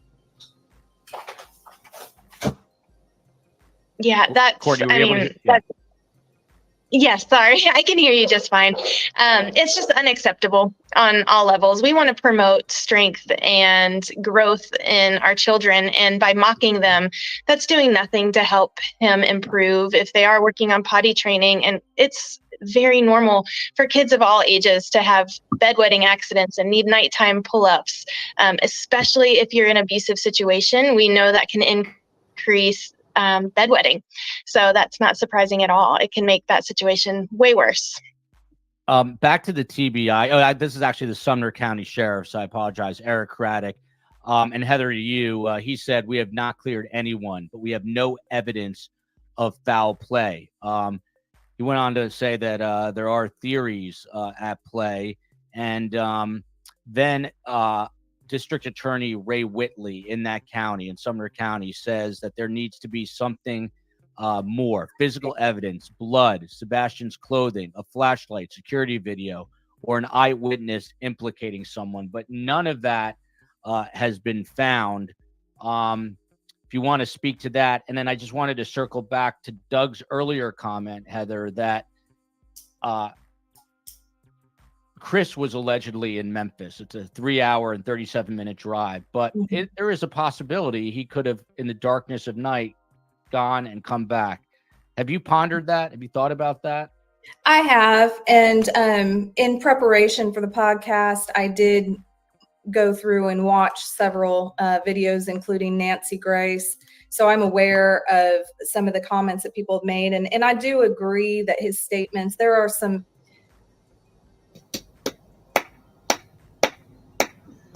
She must work with Titanium Brain because they only watch Nancy Grace episodes. Some things, some red flags in his statements that are concerning. Nancy Grace speaks. As Ray had said, there's nothing found. There really is no evidence. So we really can't jump to that conclusion. And I think that, how many people have been in a situation like this? It's easy for us to sit back and say, oh, well, they said this wrong or they did this wrong. But how do you really act when your child is missing and when you're under a microscope? So I don't know. He was very specific about the 3 hours and 37 minutes. And I was just kind of like, that's weird, that he would be so specific like that, almost as if, it was planned out. If that was the case, obviously that would insinuate that it was a premeditated thing and, plan this trip, yada, yada. And I can see why people would think that. But at this point, with there being no evidence about that, Doug was talking about the things that could kind of turn it into a criminal investigation. And I was thinking in my mind about something else too, that I'd seen in past cases where, and I can't remember which one specifically I was thinking of, but where they find that the parents or whoever are misleading law enforcement. So if they could find, if there was something that they knew that they had been directly and deliberately misled, then they could start looking at it as a criminal and start looking at bringing charges. Yeah, time is going to tell on that one. They're paralleled in some ways and completely different others, but we've got these two missing mothers in Oklahoma. And in that case, there's a lot more sort of subtle evidence, if you will, that people are responsible for that crime, but still no action has been taken there. So sometimes it takes a while. I think we're going to see movement in that case much sooner possibly than this case. Matthew McMahon is not just anybody. He shares a child with Rachel Morin, and Rachel Morin is his child, Faye, who's 18 years old. Rachel Morin was murdered back. Yeah, I'm going to pause it real quick. Everybody, YouTube, if you guys were with me today, YouTube has been, my own chat for the show has been freezing for the last few days, but today my phone was literally closing YouTube out on, it's not the phone, it's YouTube. YouTube is literally closing itself out. It's not freezing chat anymore. It's literally closing people out. And it happened to me, what, guys? 9 times, 10 times today during the drive. So do me a favor, if you feel YouTube's acting buggy, just back out, close out, and come back in, okay? Yeah, I think it was 9 or 10 times today, YouTube, as I'm watching my freaking, because I was driving, and I had my YouTube chat feed up, because I can't watch StreamYard chat feed, so I got my YouTube chat feed up, and that shit closed down on me like 10 times. It literally, like, I watched it a few times. I watched the YouTube thing on my phone just shrink and disappear, and it just went away, and I'm like, what the fuck? Yeah, it's been YouTube. I don't understand it. There needs to be another platform. Or I just need to go to Spotify or something. I don't know. This shit's crazy, man. Like, the people that, like, where do they think that their money comes from? You know? They get 40% of the super chats and the super stickers and all that shit. And all they do is sit on their fucking ass and sit behind it. Fix your shit, man. Take customer service. Take care of the fucking people that take care of you. Because they're the reason why you're here. So I don't understand. I don't understand what's up. It's customer service 101. I don't understand it. Good night, Charlie. Good night, anybody else that's going to bed. Appreciate you coming in and hanging out. I wish I could go to bed with you, but we got more to get into after this. And then we'll be back all day tomorrow. Idaho 4. On August 6th. She was discovered August 6th, I believe. It has been way too long. Doug McGregor has personally helped out on this case pro bono. And we've got to get Rachel's name back out there. I reached out to Matt today. There's actually a commercial that was put out, and I didn't realize it, but Matt and others did not sign off on it. And it just goes to show you that things can get very complicated in many different ways after a tragedy. But the important thing here is to keep Rachel Morin's name out there. And we will circle back with Matt, no doubt, and we'll get Doug back on the show. We got to find her killer. There was a DNA match, but no ID, because the same suspect was found to have committed a crime in Los Angeles. So we will definitely get back on that. Doug McGregor and Matt, I will definitely be in touch with you. So with this notion that they can't really conduct a criminal investigation because really nothing has been found, this DA went on to say that the simple fact right now is there is nothing. The Sumner County Emergency Management Director came out and said his crews are on call, ready to go whenever investigators with new leads come out on potential evidence. The question here, Doug, is how long can you go with nothing? The fact that they're saying there's literally nothing to go on, how long can you go on that? I think you just keep going until you find something. And, you keep spreading the word about Sebastian. You keep looking into, different leads, keep the tips coming in. There's lots of different methods. I named some of the more technical ones that they can use, and it won't dry up completely. Different things will come in. We as the public may not hear about them. One thing that I do want to stress and highlight, though, is most runaway teenagers come back on their own. That's how most of them come back. Vast majority. All right. And we as a community have probably completely ruined the possibility of that happening. We've been highlighting the trauma in his past, and some of that the parents brought up, and they're welcome to talk about whatever they like. It's their child if they think it can help. But we keep bringing it up in the media, the trauma in his past, the thing with the pull-ups, and autistic children. I've known a lot of autistic children in my lifetime. Courtney is an expert on this. They have a hard enough time fitting in, making friends. They're likely bullied. And now we expect him to come home and go back to school with everybody knowing this information. That's not going to happen. You know, I've known kids that have moved schools or have contemplated hurting themselves for far, far less. So it is so hard now for Sebastian. It could be, I'm not going to speak for him, but it could be very difficult in his mind to assimilate back into his community and have these things go away. That's not going to happen. So that is, in my opinion, off the table. He's not coming back on his own free will. All right. So we have to, the investigation has to, find him, hopefully alive and hopefully healthy. But if not, they have to continue to pursue leads in other avenues, foul play or whatnot.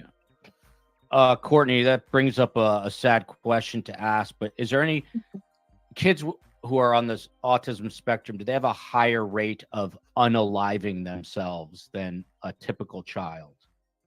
Yes. I don't know the exact statistic, but yes, they do. And that's exactly contributed to what he was just saying is the perspective taking, the understanding, the social skills, the bullying, feeling ostracized, feeling the inability to be your true self and having to, we call it masking, covering your symptoms of autism essentially and trying to fit into what's normal. And it's exhausting and it's hard and that's tough on anyone, especially an adolescent. And so that risk is increased tremendously.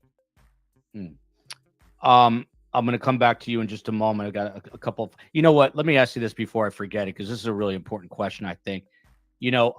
I'm so fearful that my own kids, who thankfully are very healthy and wild kids with big personalities, I'm fearful that one day, they're going to bully someone or say something stupid. So every day when I drop them off, I read them the riot act, be nice to everyone, treat kids all the same, treat the custodian like the principal. I go through a whole list of things.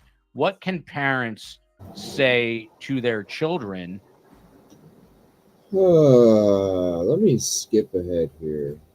The help can be great. Searches have to be coordinated. They have to be organized properly, or they can often hurt the investigation even more. Oftentimes it's better to have 10 good searchers than 100 volunteers from the public that aren't coordinated.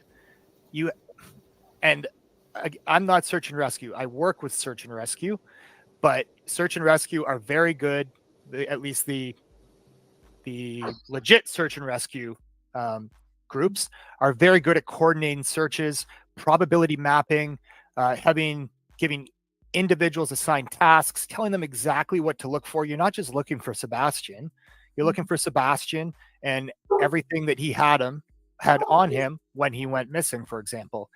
And then these people report back. They're given, some of them are given different tasks, whether metal detectors or whatnot. They're told exactly where to look and how to look. But if you just have people going out and searching, to what end, right? I mean, if I come back and say, I searched that farm over there, what does that mean? Does that mean I searched everywhere in the hayfield, every inch of that barn, underneath the floorboards? Like, what does that mean? It means absolutely nothing to the people trying to organize the official searches. So you have the law enforcement that generally do their thing.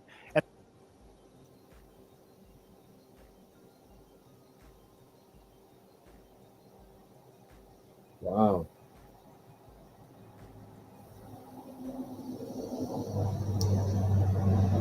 Is this guy really saying this to his freaking father with his father's picture up there? Your efforts mean nothing? What? Let me just hear that. I don't know if I want to finish this shit. What? Let me hear that. That's the best guess I've got for you. I wish I was psychic, but I'm just a PI. Sorry. You can only answer what you can answer. I appreciate it. So Doug, Obviously, there's been a lot of community involvement here, people handing out flyers, but they're also conducting their own searches. Is that a problem for you? You know, if you're on scene somewhere, do you want, quote unquote, just the professionals handling it? Or are you okay with this sort of crowdsourcing community help? The help can be great. Searches have to be coordinated. They have to be organized properly, or they can often hurt the investigation even more. You have oftentimes it's better to have 10 good searchers than 100 volunteers from the public that aren't coordinated. I'm not search and rescue. I work with search and rescue, but search and rescue are very good. At least the legit search and rescue groups are very good at coordinating searches, probability mapping, giving individuals assigned tasks, telling them exactly what to look for. You're not just looking for Sebastian. You're looking for Sebastian and everything that he had on him when he went missing, for example. And then these people report back. They're given, some of them are given different tasks, whether metal detectors or whatnot. They're told exactly where to look and how to look. But if you just have people going out and searching, you know, to what end, right? I mean, if I come back and say, I searched that farm over there, what does that mean? It means he's not fucking there, you dipshit. What the fuck are we listening to here? I wonder if Seth is hearing this shit. I'd like to know what Seth has to say about it. Who the fuck? Who is this guy?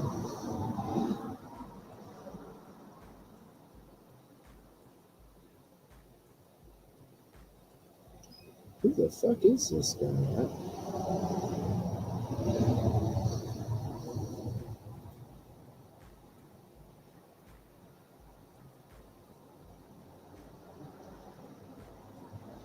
Geoprofiler is a forensic behavioral analysis and consultant specializing in geographic profiling and linkage analysis for violent crime and missing persons.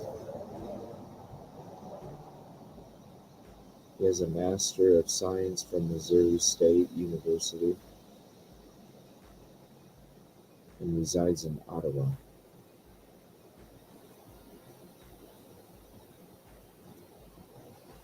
Huh.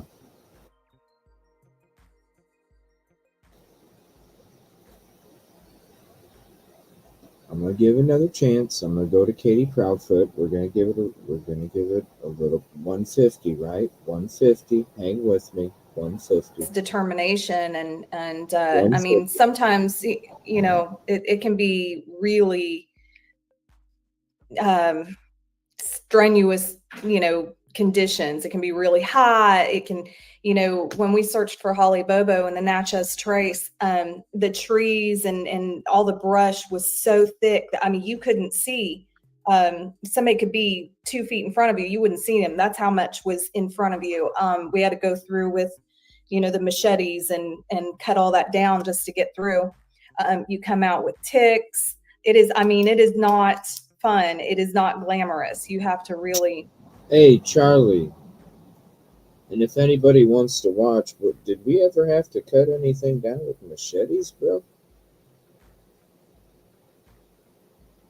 Did we ever have to cut anything down with machetes? What the fuck? Because she watched Nancy Grace. You guys remember. It's because she watched Nancy Grace. And you know, she didn't even really watch Nancy Grace because Nancy Grace has been doing a hell of a job for this case. Let's be real. Nancy Grace has been doing a hell of a job for this case. You obviously didn't watch Nancy Grace either, because if you did, you'd be a hell of a lot more informed than this. This is crazy. Be dedicated. But like Doug was saying, you know, honestly, having 100 searchers out there just trampling on what could be a crime scene can often do more damage and could actually lose evidence. So you think, you know, the more people, the merrier, and that's not really always the case. This is a statement that Katie Prattfoot put out a little while ago. They didn't speak initially, then they talked, and then were kind of silent. Here's the statement. Right? Ouch. Ooh. Ah. Ooh. Dang. Oh. Hey. Hey. Hey. Right, Aaliyah?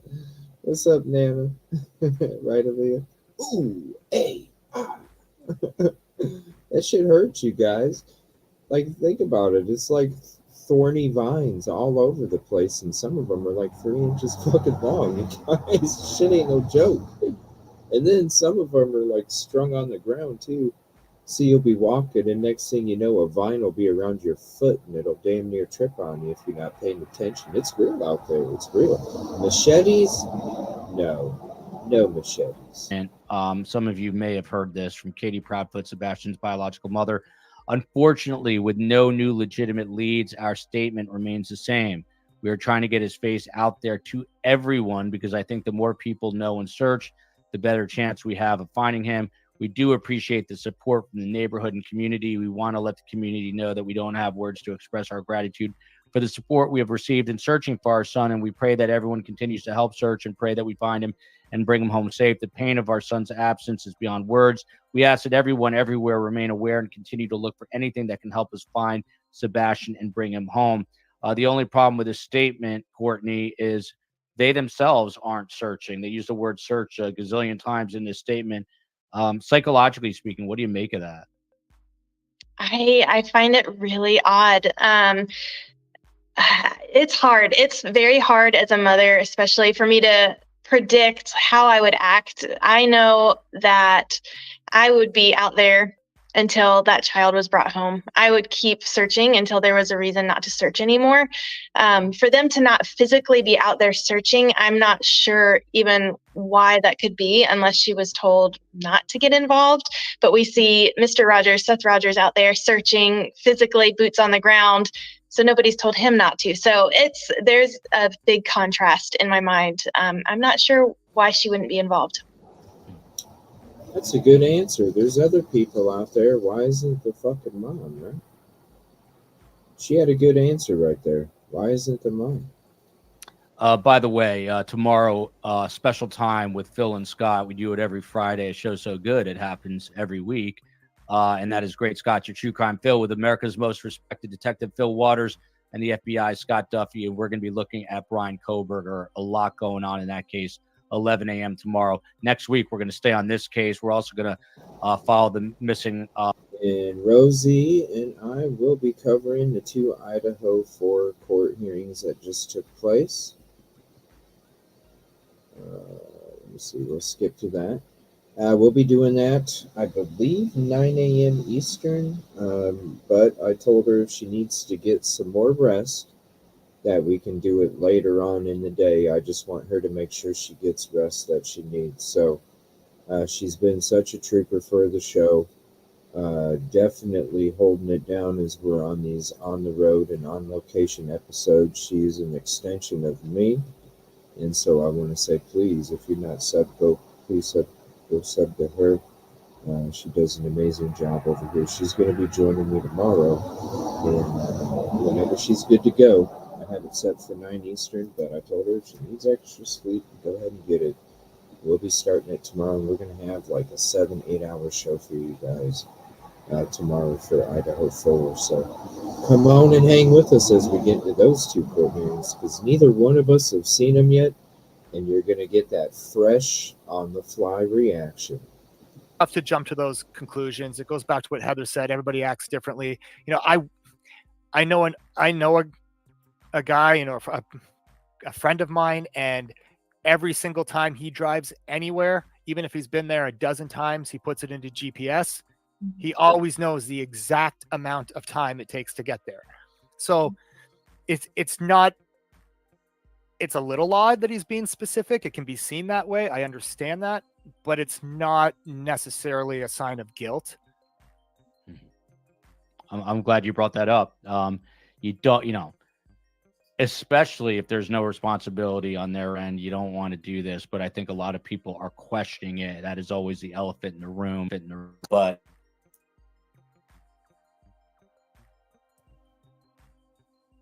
got to follow the evidence. Why I'm getting muted by myself, I don't know. Hang on a second, everyone.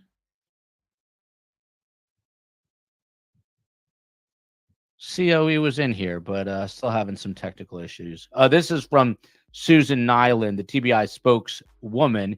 Even though there's not that high visibility in investigating this case, we are not done. This has gone back to what could be considered good old-fashioned police work, interviewing individuals, re-interviewing individuals, checking out leads, et cetera, et cetera. So they are leaving the proverbial no stone unturned. La Mesa here, do we know, this is a great question, I think. Heather, I'm going to throw this one to you. If a law enforcement has contacts of all of Sebastian's online and gamer buddies, I guess assuming that he was into that, kids share so much. Missing. What the hell? He didn't have any. Oh my gosh. What is this? What is this? Charlie, let me know, dude. Contribution call out. 49er girl, good to see you too. Thank you for the $2 super chat contribution for the show. Appreciate you very much and all your support that you give. Beyond that, Charlie, let me know what size of hoodie you wear, buddy. I got us, and we got a whole bunch of CJ's search crew stuff coming. So even if you're out there searching in your own community, you're more than welcome to go ahead and support it as well, because we are a community and we exist throughout this whole world. So if you'd like to have a CJCC search crew hoodie, we'll be opening that up in about a week. And we'll have that information coming soon.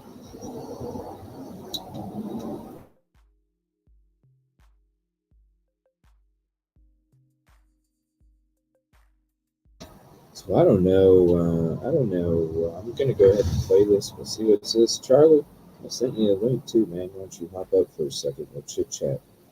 People, Sebastian's age. I sent you the link, buddy. But it's also tailored specifically to what I know about this case. There you go.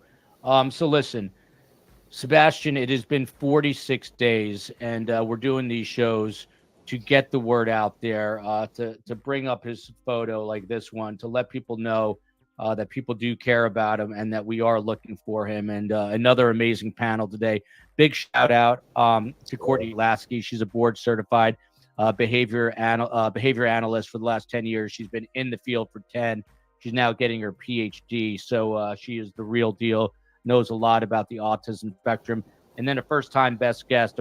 Maybe I need to be some kind of investigator or something. Or I can just show up and actually contribute a hell of a lot more to that conversation. Charlie, what's up, man? You gonna call in or what? Or not call in? You gonna join panel? Otherwise, I'm gonna get to some Riley Strange stuff here.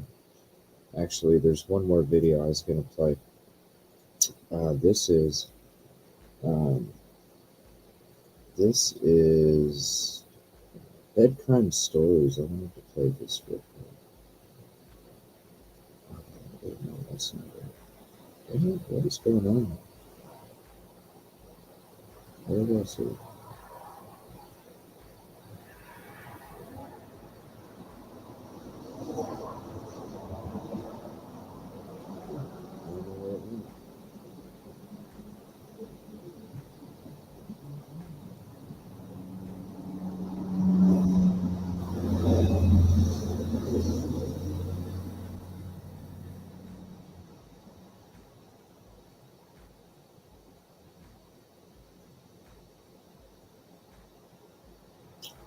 Right in.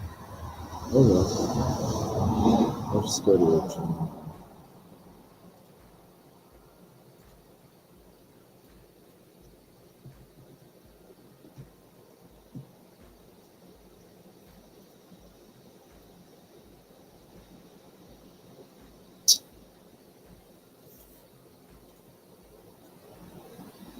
Ooh, this is going to be interesting. Regarding the Riley Strain case, we're going to be going into that in a minute.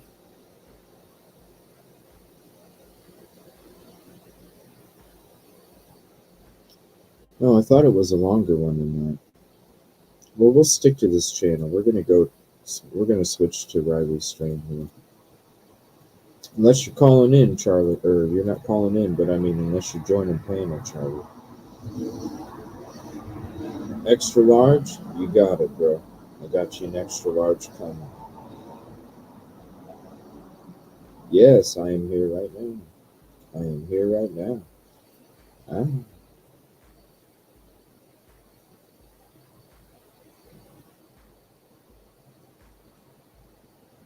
Did you want to hop up, Charlie? Hop up on the panel for a minute. We'll chit chat.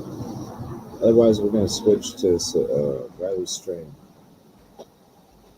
You got a link to both you got a link to both phones, bro.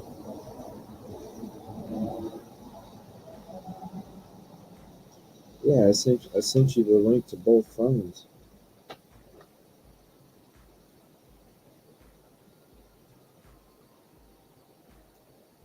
Oh wait, hold on.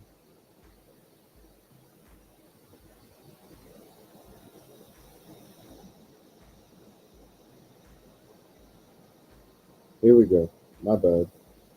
I thought I sent it to the other one. That's my bad. I sent it to the same one. Yeah, do me a favor. YouTube's been buggy, you guys, so it booted me 10 times. It booted me 10 times. Dirt my own shit. It booted me 10 times. Hey Busby, what dates are you planning on being out there again? Because I'm looking at, let me look at my calendar here.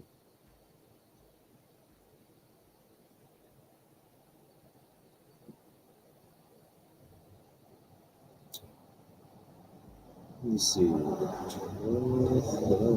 Let's see. So,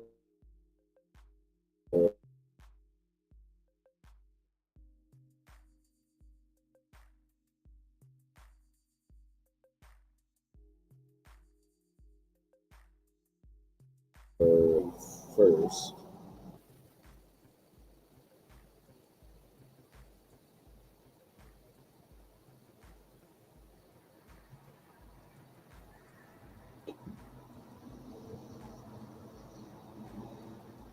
Let me see, the 21st. So I'll be down there. I'll be doing some searching the 21st and probably the 22nd.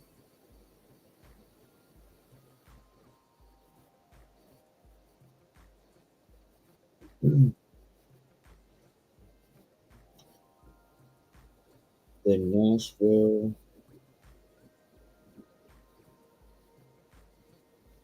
So then after that, we'll do the rock and roll. So the Rock and Roll Hall of Fame will probably be the 29th or the 30th. The 29th or the 30th is when we'll do, or the 28th. So at the end of the month, we'll be doing that. I sent you the link, man. I got Charlie 1 and Charlie 2. Charlie 1, Charlie 2. Would you get another phone, man?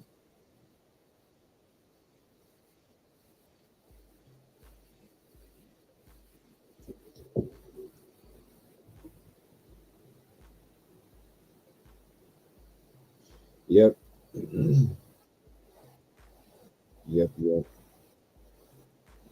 Yeah, I'll be taking you guys. That's what we'll be doing. Let me see. So we'll be going back the 20. I'll be there the 21st, the 22nd. Then I'll be heading to Nashville.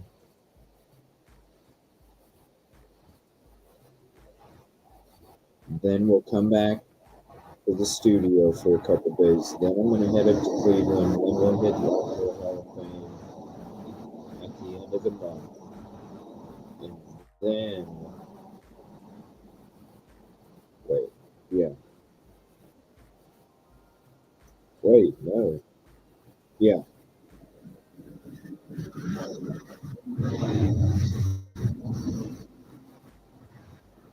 And then after that, that's when I think we're going to go to like Oklahoma, the Oklahoma area, because there's a conversation that's been waiting to have for quite a while. So we're going to be going down there too for on location. Yeah, of course, man. If you want to go out, let me see. Sunday. I'm either going out Sunday or Monday. You're off Sunday? Yeah. Let's see.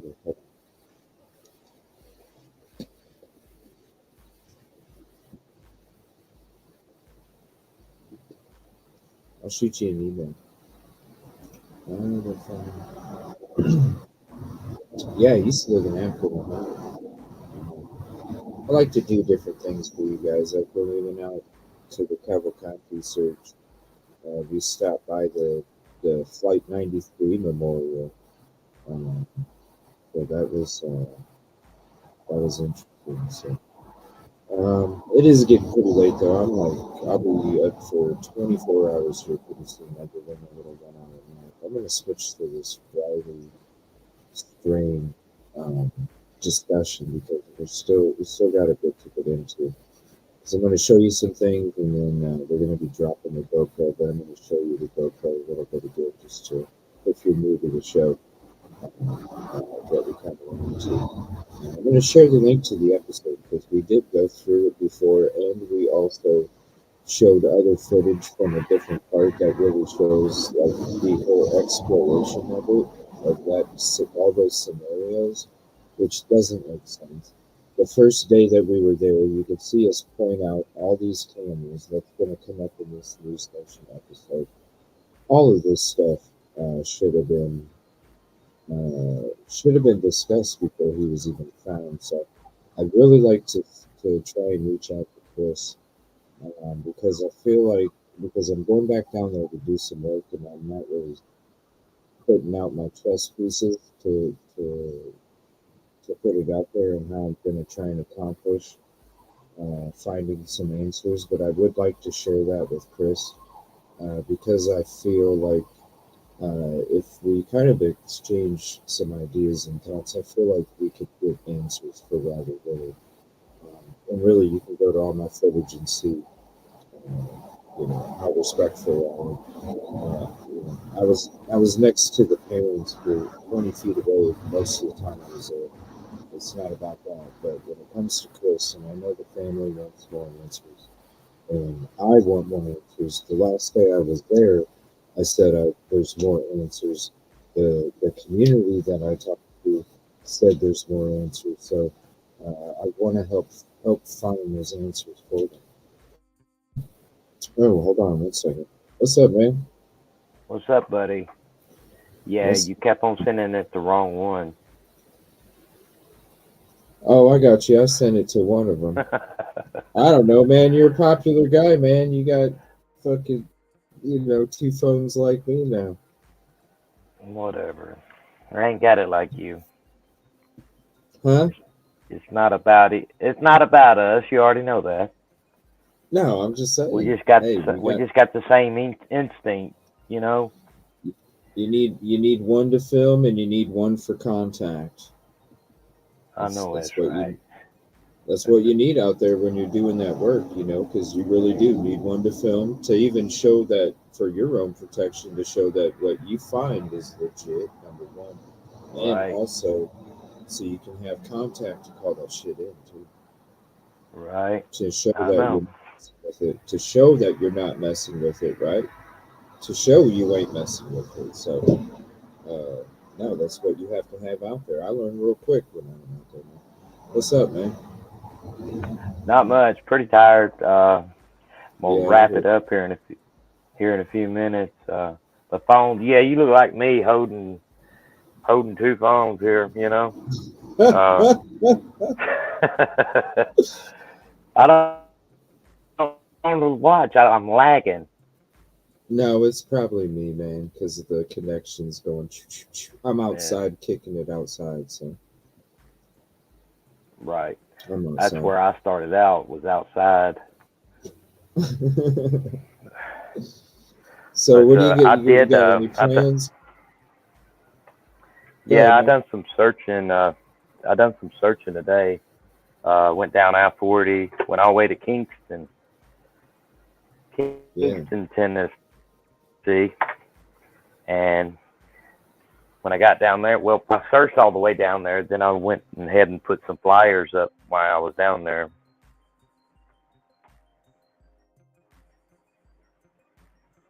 Are you there? Hello, CJ.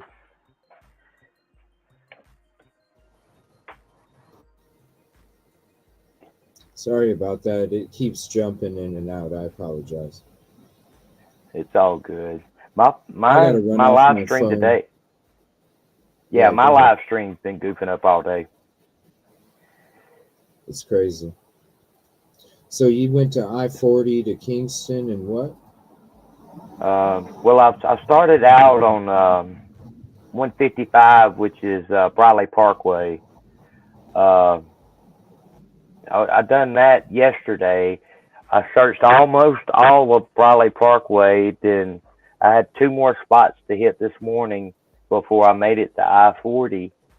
And I searched, I finished up searching Briley Parkway there. Then I jumped on I-40 there, and I searched all the way to Kingston Springs today. Would you believe what I ran across? I wished I could have zoomed in so I could have showed everybody in the live stream what I seen.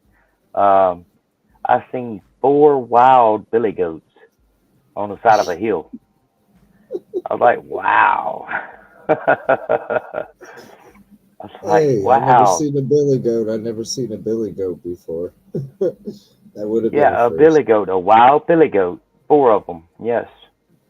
That was quite interesting. It was pretty. I mean, it's pretty dangerous what I done today. It's silly what I done today, the way I was doing it. But I just had to make sure I was off the interstate, made sure I was safe.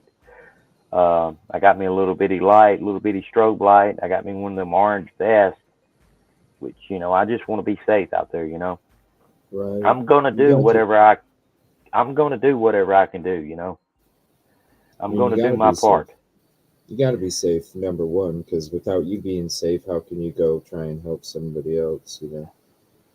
Exactly. So, yeah, I'll be coming there the 20th, the 21st, and the 22nd to come out and help search. We'll be here. I ain't going nowhere. I might even be before that, but honestly, I don't want to push it after these long drives both ways. I need to give my body a couple-day break in between before I start, you know, because the last thing I need to do is fall asleep one of these nights or something and get into an accident or whatever. So that's why I'm saying the 20th. You race on the 20th, right? Saturday the 20th. That's next Saturday, yeah. So you'll be racing? Next Saturday night I'll be racing at Clarksville Speedway for $10,000. Yeah. There we go. And I'm gonna go watch Charlie race, y'all. I'm gonna stream it. So you can live stream it. Yeah. I can see you. Hey, you can do my StreamYard live stream and yours. I can see you now, CJ. Hey, I can see you now with 2 phones going. No, Charlie, you need to put it in your car, man. Whether you talk to it or not, you need to have that thing suctioned in your car so people can get that live cam of you, whether you can hear them or not, man. They need that live cam, Charlie. I'll tape mine to my row bar, okay? But you got to Just- stream the outside part. Yeah, join my channel. Like what you can do is when I'm streaming, right? You can get on your phone, join my panel, and then hook your fucking phone up, and then we'll have you on panel, and I'll be showing you on the outside too. They'll get both views of you, Charlie. Hey, that's how we do it, ain't it? It's right here. It's right here. I'll be there. That's I'm right. gonna come watch you race, man, and I'm gonna Good. give you your search crew hoodie. Cool deal. Yeah, I could Yeah. sport it up there at the track. That'd be cool. Yeah, man. That'd be Bring it cool. I'm at 9 something. I'm so close to 1K. I can almost taste it. Pretty cool. 4 days. That's not bad. No. And the Just watch hours, I done blowed them out of the water, buddy. Oh, good. Good, man. Yes, See, yes. I told you how it would work. I'm 15K in watch hours now. Yes, sir. Do you believe me? Huh? Are you there? Hello? Say, Hello? Hang sorry. on. I'm It just fixing- I'm keeps fixing- cutting out, man. Oh, I It just understand. keeps Hang on a cutting second. I'm fixing to show you something. This here. is why if you want advice on how to do something, just come ask me, because I'll tell you. And Charlie, you just did it to a T, man. Bam. Hey, you Boom. ready for this? You ready for Yeah. this? Yeah. What's up? I can't see that shit. Hold on, can I solo you? What does it say? 924. There you go. That's a bunch of watch That's hours, right. man. I'm on my way, you know? Hey, On my way. it's all good, man. Good job, though. It takes you going out there to do this shit, too. You know, it's not just Yeah, playing. I- It's actually, going up. Yeah, I do the best I can do, and that's all I can do. That's all we can do, man. That's Now all I we got can people asking me. Now I got people asking me, "Hey, can you take a chainsaw, cut that tree down, and check up under that trunk, see if he's there?" I was like, "Come on, man, y'all quit listening to them. Come on." I mean, you know what I Penny mean? says- That's like I tell them. It's like I tell them. Yeah, it's like I tell them. You got your beliefs, I got my beliefs, and I just don't believe that. I'm sorry. Look what Penny. Do you see what Penny says? Penny says, I Hey. remember Charlie saying, I don't want no channel, CJ. I don't want no channel. Hey, it's CJ's fault. It's CJ's fault, Penny. It's CJ's fault. Look, I had to get some glasses just so we look like brothers. Oh, shit. But Oh, no, Lord, we I need bet somebody. they're... Hey, we need somebody out there, though. That's why. Because I'm out there. That's why I was like, yo, this is what we got to do for you, so you can get out there, be out there. I can be out here, but we still know what's going on out in the ground. You know what I mean? And that's what Right, it's about. It's right. about continuing to search. Every moment means a moment that could come up with something, some kind of answer, and that's what's important. Will you enjoy your time off over there? Oh, I got it ain't this time down off, here. bro. It ain't time off. You know what I'm saying? I got You know a what lot of I'm work saying? to do. I got a lot of work to do to my baby. Trust me, it ain't over. I got 2 days of fucking it's gonna be some shit. Them potholes, man. You need to talk to your city officials about how to fix them damn roads over there, man. That is crazy. I'm too busy, and I do not have time to talk to the city officials. I'm busy. All right, man. I'm covered up right now. I bet you are, man. Make sure you wear them boots so you don't get bit again, all right? Exactly. You're wearing the boots, right? Hey, them boots help me. They help me. They support that ankle there, you know? Yeah, that's what it's about, man. It's a mess, but it is what it is. I saw a billboard for Hey Dudes. I was like, you better be wearing them fucking boots, man. You better be wearing the boots. Because that's how I know how you're fucked up in the first place, was sliding down them hills and them Hey Dudes, man. You know it.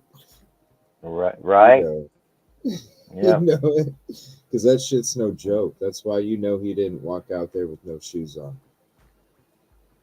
No. He didn't go play hide and seek unless he ran out trying to save himself or something. Other than that, you're not just going out there for a walk without your shoes. Not enough. Right. So Right. yeah, you got a live going out tomorrow, man? Yeah, I've got one at 8 o'clock in the morning.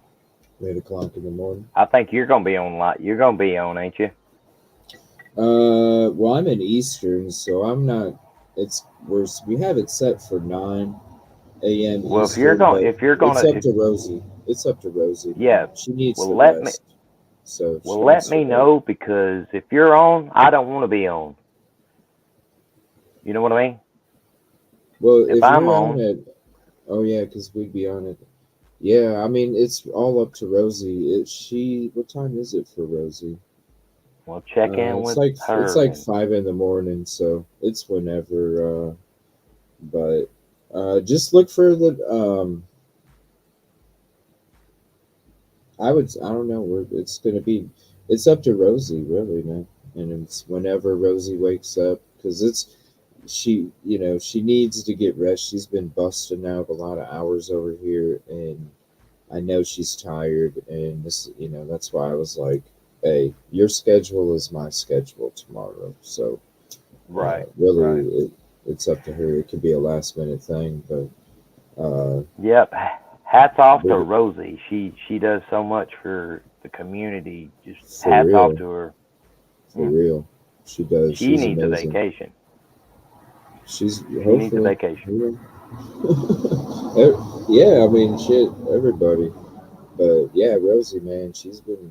And then there's nights where she's only getting like an hour of sleep in between going to work or either going to school, because she's going for a degree too in forensics and all of these different things, you know what I mean? And then she's giving all this support to the show. So yeah, shout out to her. So really, I want her to get her rest, whatever rest she needs. If she calls me at 8:55 and says, CJ, we need to put it 2 hours later, I'm gonna say no problem. Hey, I don't want to now, huh? I says, I don't want to tie your show up, but they're on there talking about crocheting and knitting and all kinds of shit. Let's get back to the point. Let's get back to the show. All right, buddy. I don't know what the hell they're talking about. They're talking about crocheting. Hey, can y'all crochet me a hat? Anyway, I love you, buddy. Talk to you tomorrow. Later, bro. Be safe. All right, buddy. Have a good night, buddy. Have a good night. Oh, that's funny as shit. All right, we're gonna get to this really strange stuff. Bed crime stories is what we're gonna check out real quick. Oh, that's funny as hell. Can you crochet me a hat? Hell no.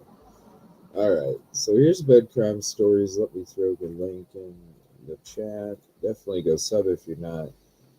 Great channel, and I love the intro because it makes me think of Beavis and Butthead. I love it. So here's bed crime stories. Riley Strain.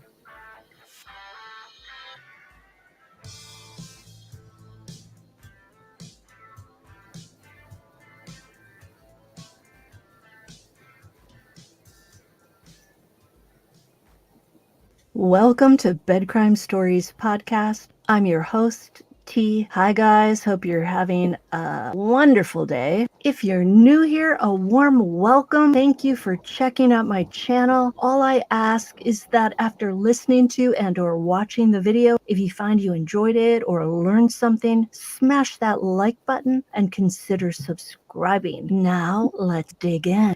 Weeks ago, one homeless man who was below an embankment of the Cumberland River said that he heard Riley Strain stumble into a fence or brush just before the James Robertson Parkway Bridge. This same homeless guy stated there was another man closer to Riley up near the street.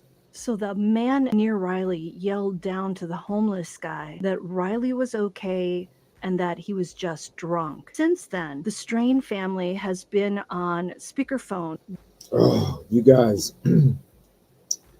I'm just going to pause it real quick. I got to share this video with you because if you haven't watched it, you need to freaking watch it. This is where you got to watch the whole thing. I'm going to be ending a little early tonight because I'm up 24 here now.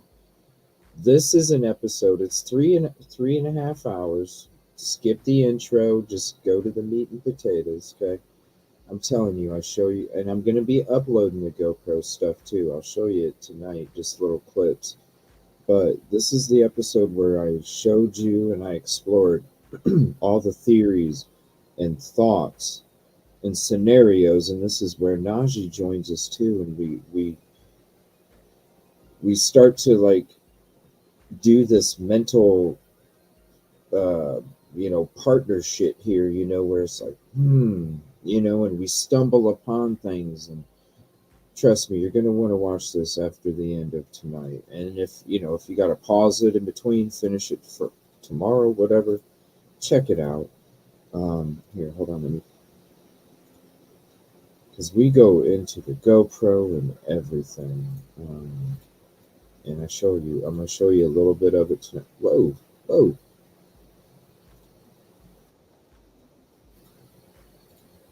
I'm going to show you a little bit of it tonight, the actual GoPro, but I will be putting that for upload at some point here this weekend. So look for if you're a member and you saw the GoPro and how good it looks, you're going to see this same footage, but that quality when it comes to the Riley strain information, because this whole stuff just never made no damn sense, you guys. It never did. You can go see the people that I interviewed. A lot of people came up to me, talked to me. We had conversations on camera, off audio, and I'm telling you right now, none of it made no damn sense. This is why we're going back. While a friend of theirs spoke to the man who was up on the street with Riley, the man told Riley's parents that he saw Riley continue walking underneath the James Robertson Parkway Bridge, passing the Birch Building. The man said Riley walked all the way down the sidewalk to the corner and as far as he, the man, could see.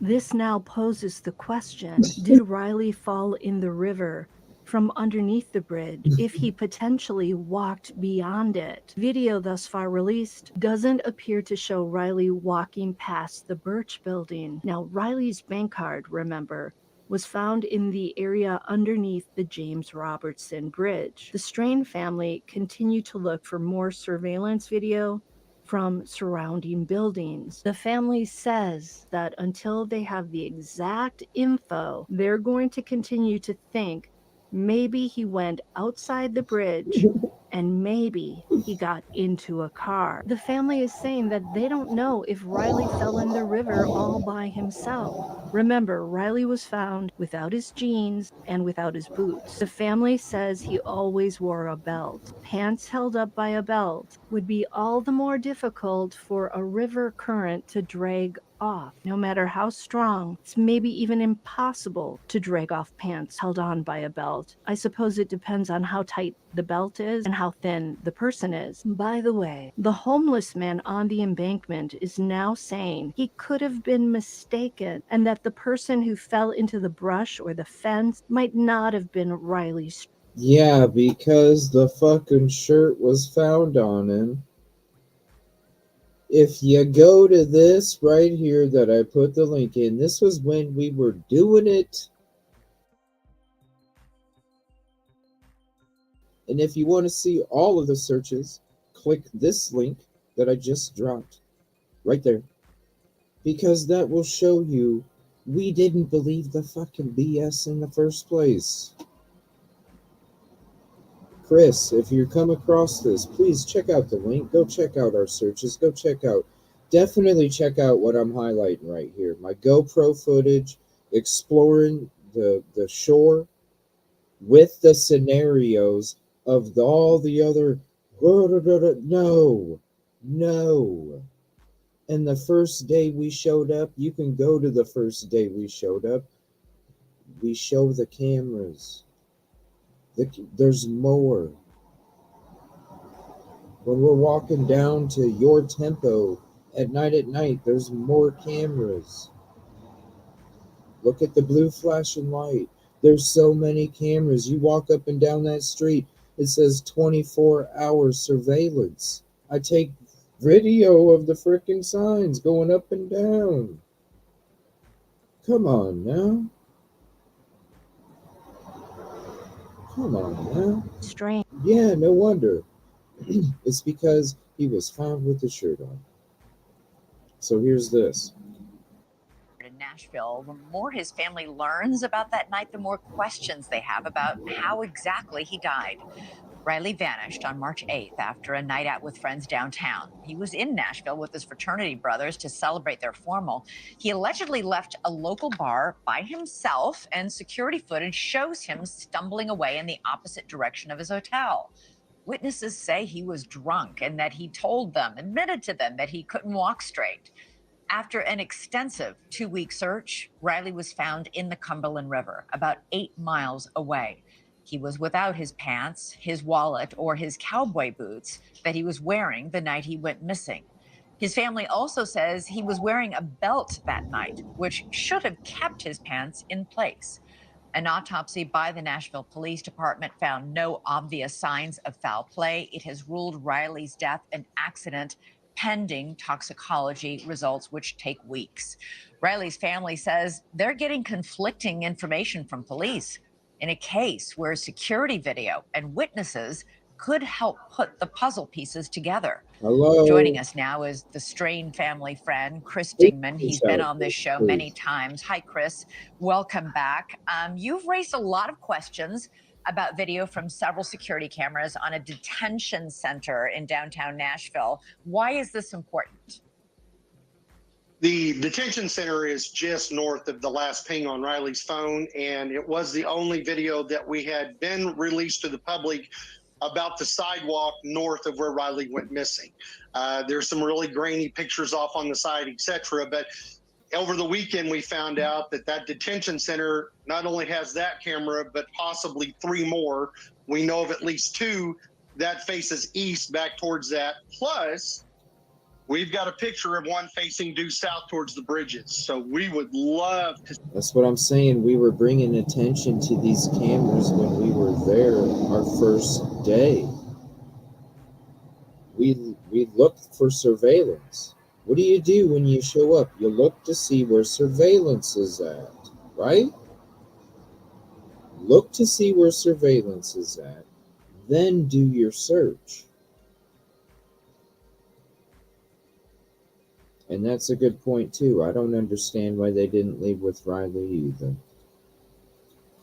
To see the footage, even though it's the sheriff's department, we now do have confirmation that there are cameras that was pointing back towards the bridge where Riley went missing at. So these cameras that you're talking about near this detention center, these cameras would have caught. This is why we tried to bring it up in the very beginning, because if you had put pressure about these cameras, and we tried, if you put pressure about these cameras before he was even found,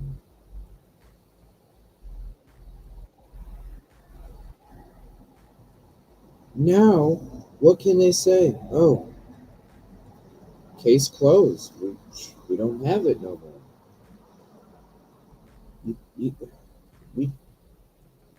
This is why we highlighted it. We talked about it for more than that, multiple days.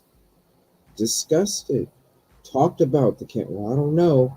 Even in this GoPro link that I dropped for you guys for that episode, with the GoPro Riley Strain stuff, even that episode, we're like talking about, okay, well, it can't because this is the footage, right?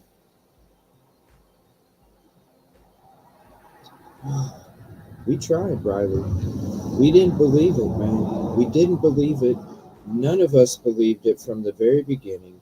There was no way, if you watch all us go through all those scenarios in the GoPro footage for Riley, no, it's not happening. We show you the angles, we explore it, we digest it right there. At the vigil, people coming up, I'm asking people the whole time, even after he was, what'd you think? Still, no. There's still something. Something's still missing. We're not giving up, Riley, because what was labeled as an accidental drowning? No. This wasn't no accidental drowning. This was on purpose. And we're not giving up either, Riley. I said I wasn't giving up when I left the last day a couple weeks ago going to Sebastain. I ain't giving up. I'm coming back, trust me. Would have been the final images of Riley straying that night. Should have been, yes. And could have conceivably caught how he wound up in the river, if he fell on his own or if somebody pushed him, something like that. Something that has come about too, and this was breaking with us this weekend and then actually yesterday verified. The reason that footage is so incredibly important to the family is the person of interest that the family had been wanting to see, the homeless person that we knew had been the last person to talk to Riley up on top of the roadway. We got to talk to finally. He actually reached out Saturday afternoon to some friends of ours that was down there talking with the homeless. Actually gave a statement, him and another person, that Riley had come through there, had been stumbling, possibly stumbled into the little fence that's right there. They asked him if he was okay. He says, yeah, man, I'm just drunk, something along those lines. And right? If you guys remember when I was there, I said he probably stumbled into this fence when I went in there in this episode, and it was recorded from another. When I went in there to repel, what happened, you guys? Get out of here. I'll go, what?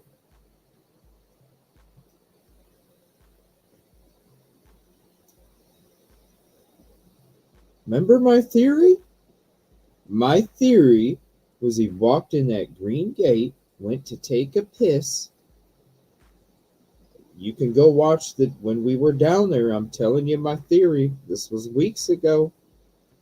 He's walking down the street, needs to take a piss. He walks in the green gate. He goes to take a piss. Something happens.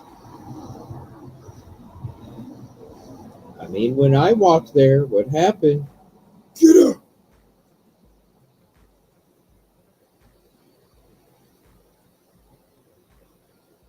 And then I said, Najee.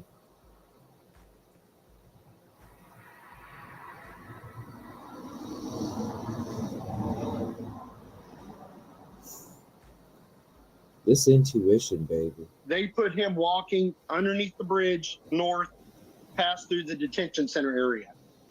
That was huge. That was something we had been looking for. A lot of times, though, sometimes the homeless people, they'll say something to you and me, or not a policeman, and, you know, just to be having a conversation.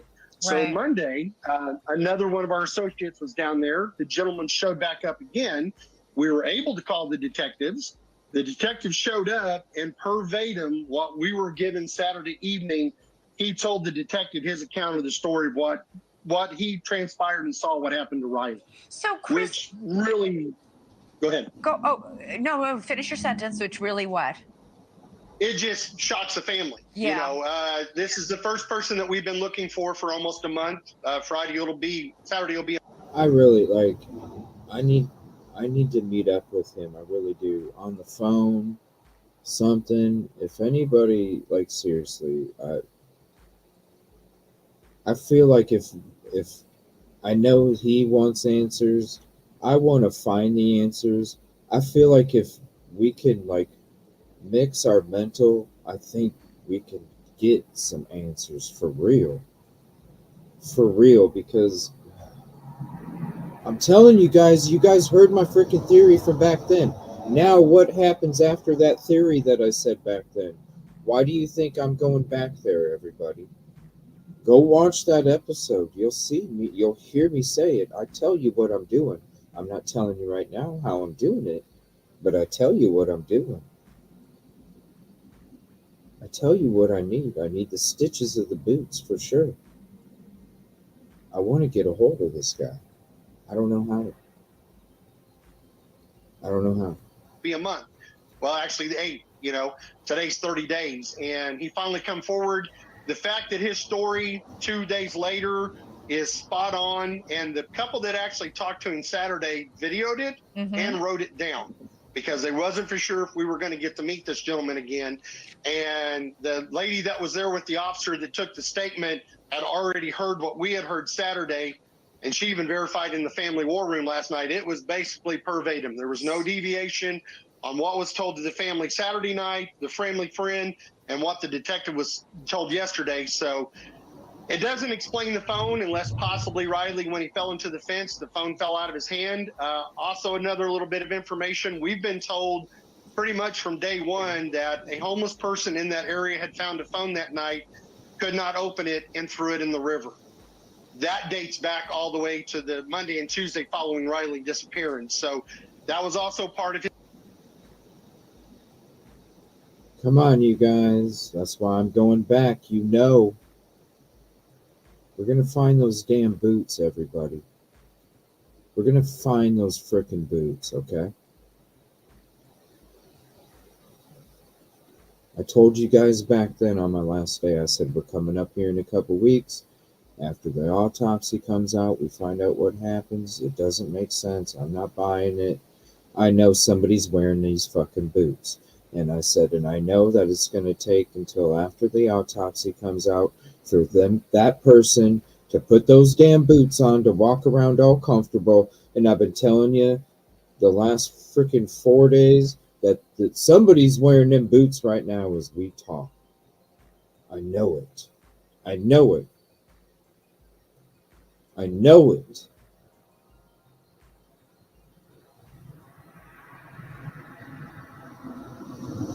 I need you guys' help. I need the exact stitching that was above his toes on those boots. I need the exact stitching. I need the mental picture snapshot in my head so when I'm walking around boot country, I'm scanning everybody's frickin' boots so when I see that specific stitch mark, it kicks it in my head and I lock onto that person, and that's when it's game time. Please, I really need to get a hold of this Chris dude. I really do. I know, but I'm not talking about. I need a picture of Riley's boots, not one that's what we've been given. That's not good enough. I need a picture. I need a picture from a friend or something of those boots from like the day before that, the week before, 2 weeks before. I need photos of them boots because I'm telling you right now, it will be in my freaking head. And as I'm scanning the damn ground out there with my mental detector, not a metal, my mental detector, scanning the fucking ground for those boots, I will find them. I don't need a picture of a stock. I need Riley's boots. The real pictures, the wear and tear, the hot sauce as I call it. I need those boots. I need the pictures of them, friends' pictures. I don't care how many. If I can make a frickin' 360 map of the damn boot in my head, I will.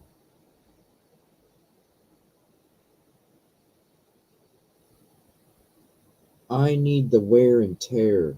I need Riley Strain's wear and tear picture of his boots. That's what I need. That's what's going to help me mental fucking detector the ground looking for these damn things, because I'm going to say, hold on a second. The brown and the light brown and the crease in this and the wear on the left scuff right here. Boom. You see what I'm saying? I don't need a stock photo. I don't need a photo from 5 years ago. I need photos of those boots from like within the last year. I need photos of those boots. Every angle it can be. I want to put the 3D map in my head. I'm going to find these damn boots. I'm telling you, somebody's wearing them.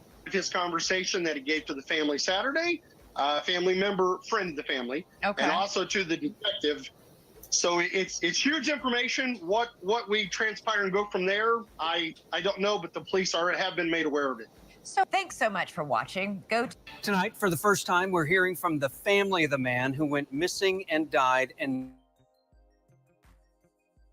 Nashville. Search crews found Springfield native Riley Strain's body in Nashville's Cumberland River about 2 weeks ago. His family is still searching for answers. Lauren Schwenker joins us live after talking to them today. Lauren. I don't want to reach out to the parents. Because if I reach out to the parents, then I'm adding more pain to what they're already feeling because I'm bringing my energy to them, right? This is why I'm saying I want to meet up with Chris, because he's not the family, all right? He's not the family. He's a spokesperson for the family. He's the one that's doing the sleuthing in this, okay? That's why I want to discuss I want to get together with Chris, because he's the one doing the sleuthing. I've done my sleuthing down there. If we could sit down and have a conversation, and I can show him footage and I can show him, explain to him, the different, if we could just, you know what I'm saying? I feel like with me going down there to continue to go down there to work for answers for Riley, I feel like I can help be an extension of Chris. You know what I'm saying? I don't know. I just want to help. I felt the same the whole time that I was there, and I felt the same when I left, and I feel the same today. It was not what was labeled. That's for damn sure. I'm gonna guarantee you right now, I was threatened by the same guy that threatened Riley. And who lives where? Oh yeah, that mayor's tent, remember? The tent that has the oasis where the card was found. Watch the GoPro episode and you'll see what I'm saying.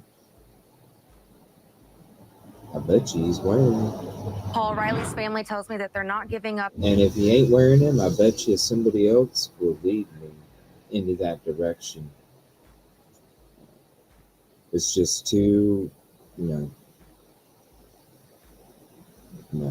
That's what, that dude, something.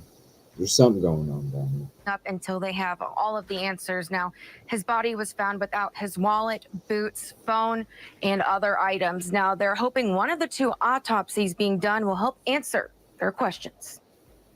He had the most infectious smile, the best hugs. I loved his family. He loved his family. It's been 2 weeks since the body of Riley Strain was found. His family says there's one thing helping them get through. The people. The hours people spent looking and searching. Every time we would go down to the area, there was somebody searching. We just could look around and there were so many people. That's right. Didn't know us, didn't know our family. That's right. And we're 20 feet away from you the whole time and we didn't once approach you. Damn straight, because it's not about bringing that energy to you. If you want to bring that energy over to us, we'll take some of it away. But we're never there to add that kind of energy to you. There the whole time. Sun up to sundown, sometimes sun up after sundown. Damn straight we were there. And we were there the day after. Because it still didn't make no sense. And we don't think it still makes sense. And that's why we're going to continue to fight for answers for Riley. We have since day one, and we haven't believed the quote pro. Not one bit. That's why I made those videos, to bring awareness. This shit, no. It's deeper than this.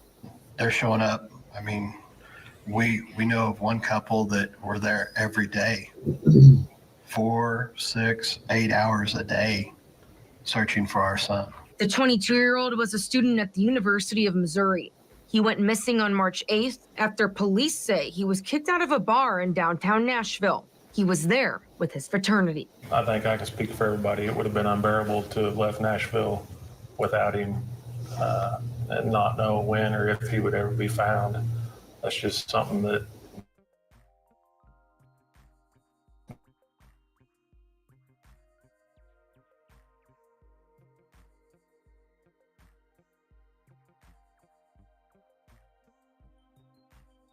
The story grabbed national headlines and thousands on.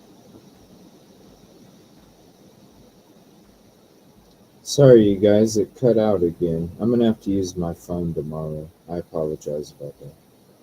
parent would even want to consider dealing with the rest of their life. Riley's story grabbed national headlines and thousands online are asking questions.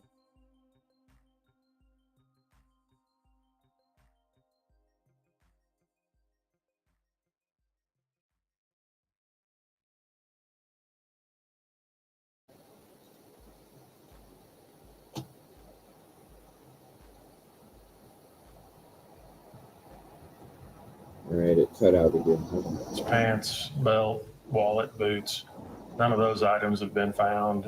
We're pretty certain that he would have been wearing a belt at the time. Right now, they say the medical examiner will not give them any information, not even any of the preliminary details until everything is finalized. So Riley's family asked for a second autopsy here in Missouri to set their mind at ease. We're 8 to 12 weeks out on results from the autopsies. We're, of course, 2 weeks into that almost at this time, but we're kind of basically in a holding pattern, waiting for answers ourselves. We hope to be able to get clear information to give to everybody because speculation doesn't do anything. And they say they're not giving up until they get answers.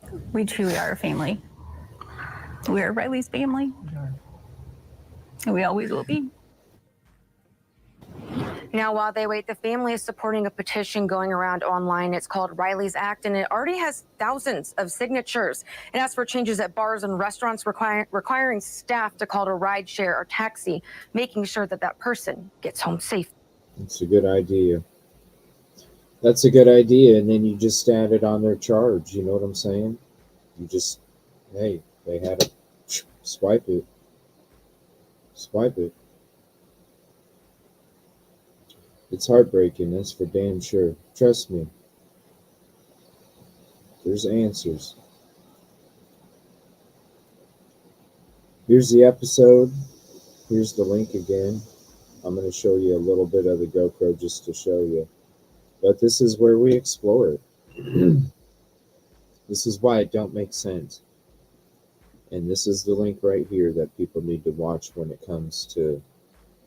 You may not have time to watch all the footage. I know we do marathon streams out there when we do these searches. But right here, this video right here, this video to the right here, that shows you all of it. All of it. I'm going to share a little bit of the video with you real quick. And then, like I said, I'm going to be uploading it this weekend. So it will... we'll have it available, and also those other members only videos. So I'll be doing that this weekend. Let's see here.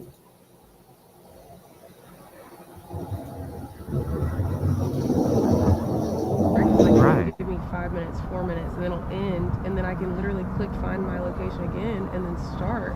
And I'm like 2 or 3 minutes behind them. So maybe give or take 2 or 3. And they said that... And he's constantly making phone calls. Yeah. So then why would it stop pinging on the other side? See that? Yeah, that doesn't... So he had to be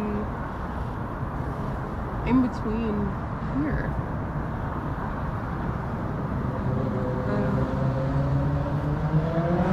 I don't know. This just... It makes less sense than it did 2 days ago. Absolutely. And his body's found, which doesn't make sense. 8 miles down. 8 miles. Did they, I guess you have to wait for the autopsy for that to see an estimated time of how long it was It'll down probably, you might hear word of it Monday. Maybe. Somebody was saying yesterday that the autopsy was coming out skinny as hell too. It actually drops off pretty quick. Because from here to just, look at this.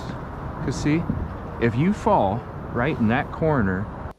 See, we go and explore all these different spots down there on the riverbank. Then when you see this and you watch the whole episode in its totality, I also add other footage to this to show you all the different scenarios. And this is where you see the piece that we show in this episode was from a live search. When we walk in there into that green fence and somebody says, "Get out." It's the same person I feel threatened Riley Strain. It's the same person I feel has something to do with the boots. It's the same person that I feel is keeping secrets.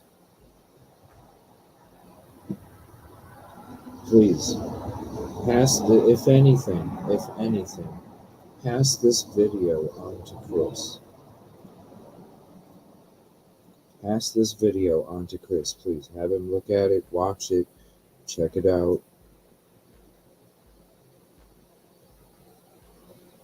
It doesn't make sense. There's answers, and I want to find them. I want to say thank you, everybody, for hung out today. I've been 24, baby. 24 hours, minus 11. But I want to say thank you all day for hanging out. Thank you for all your support. Thank you for being a part of the family here. And thank you for everything you do out there, the peace, positivity, the progress. I really appreciate it. It means everything to me. Idaho for tomorrow with Rosie.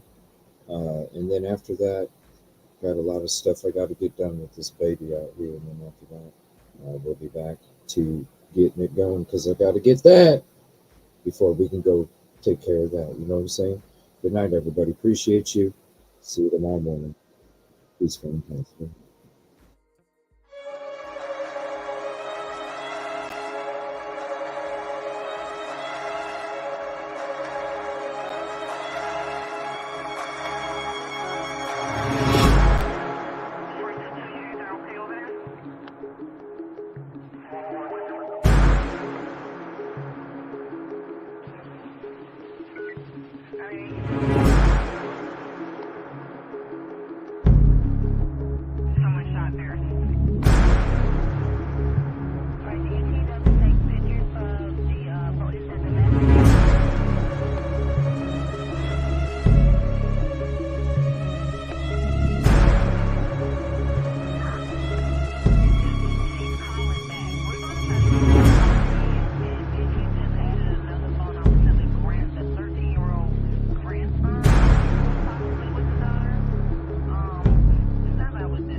10.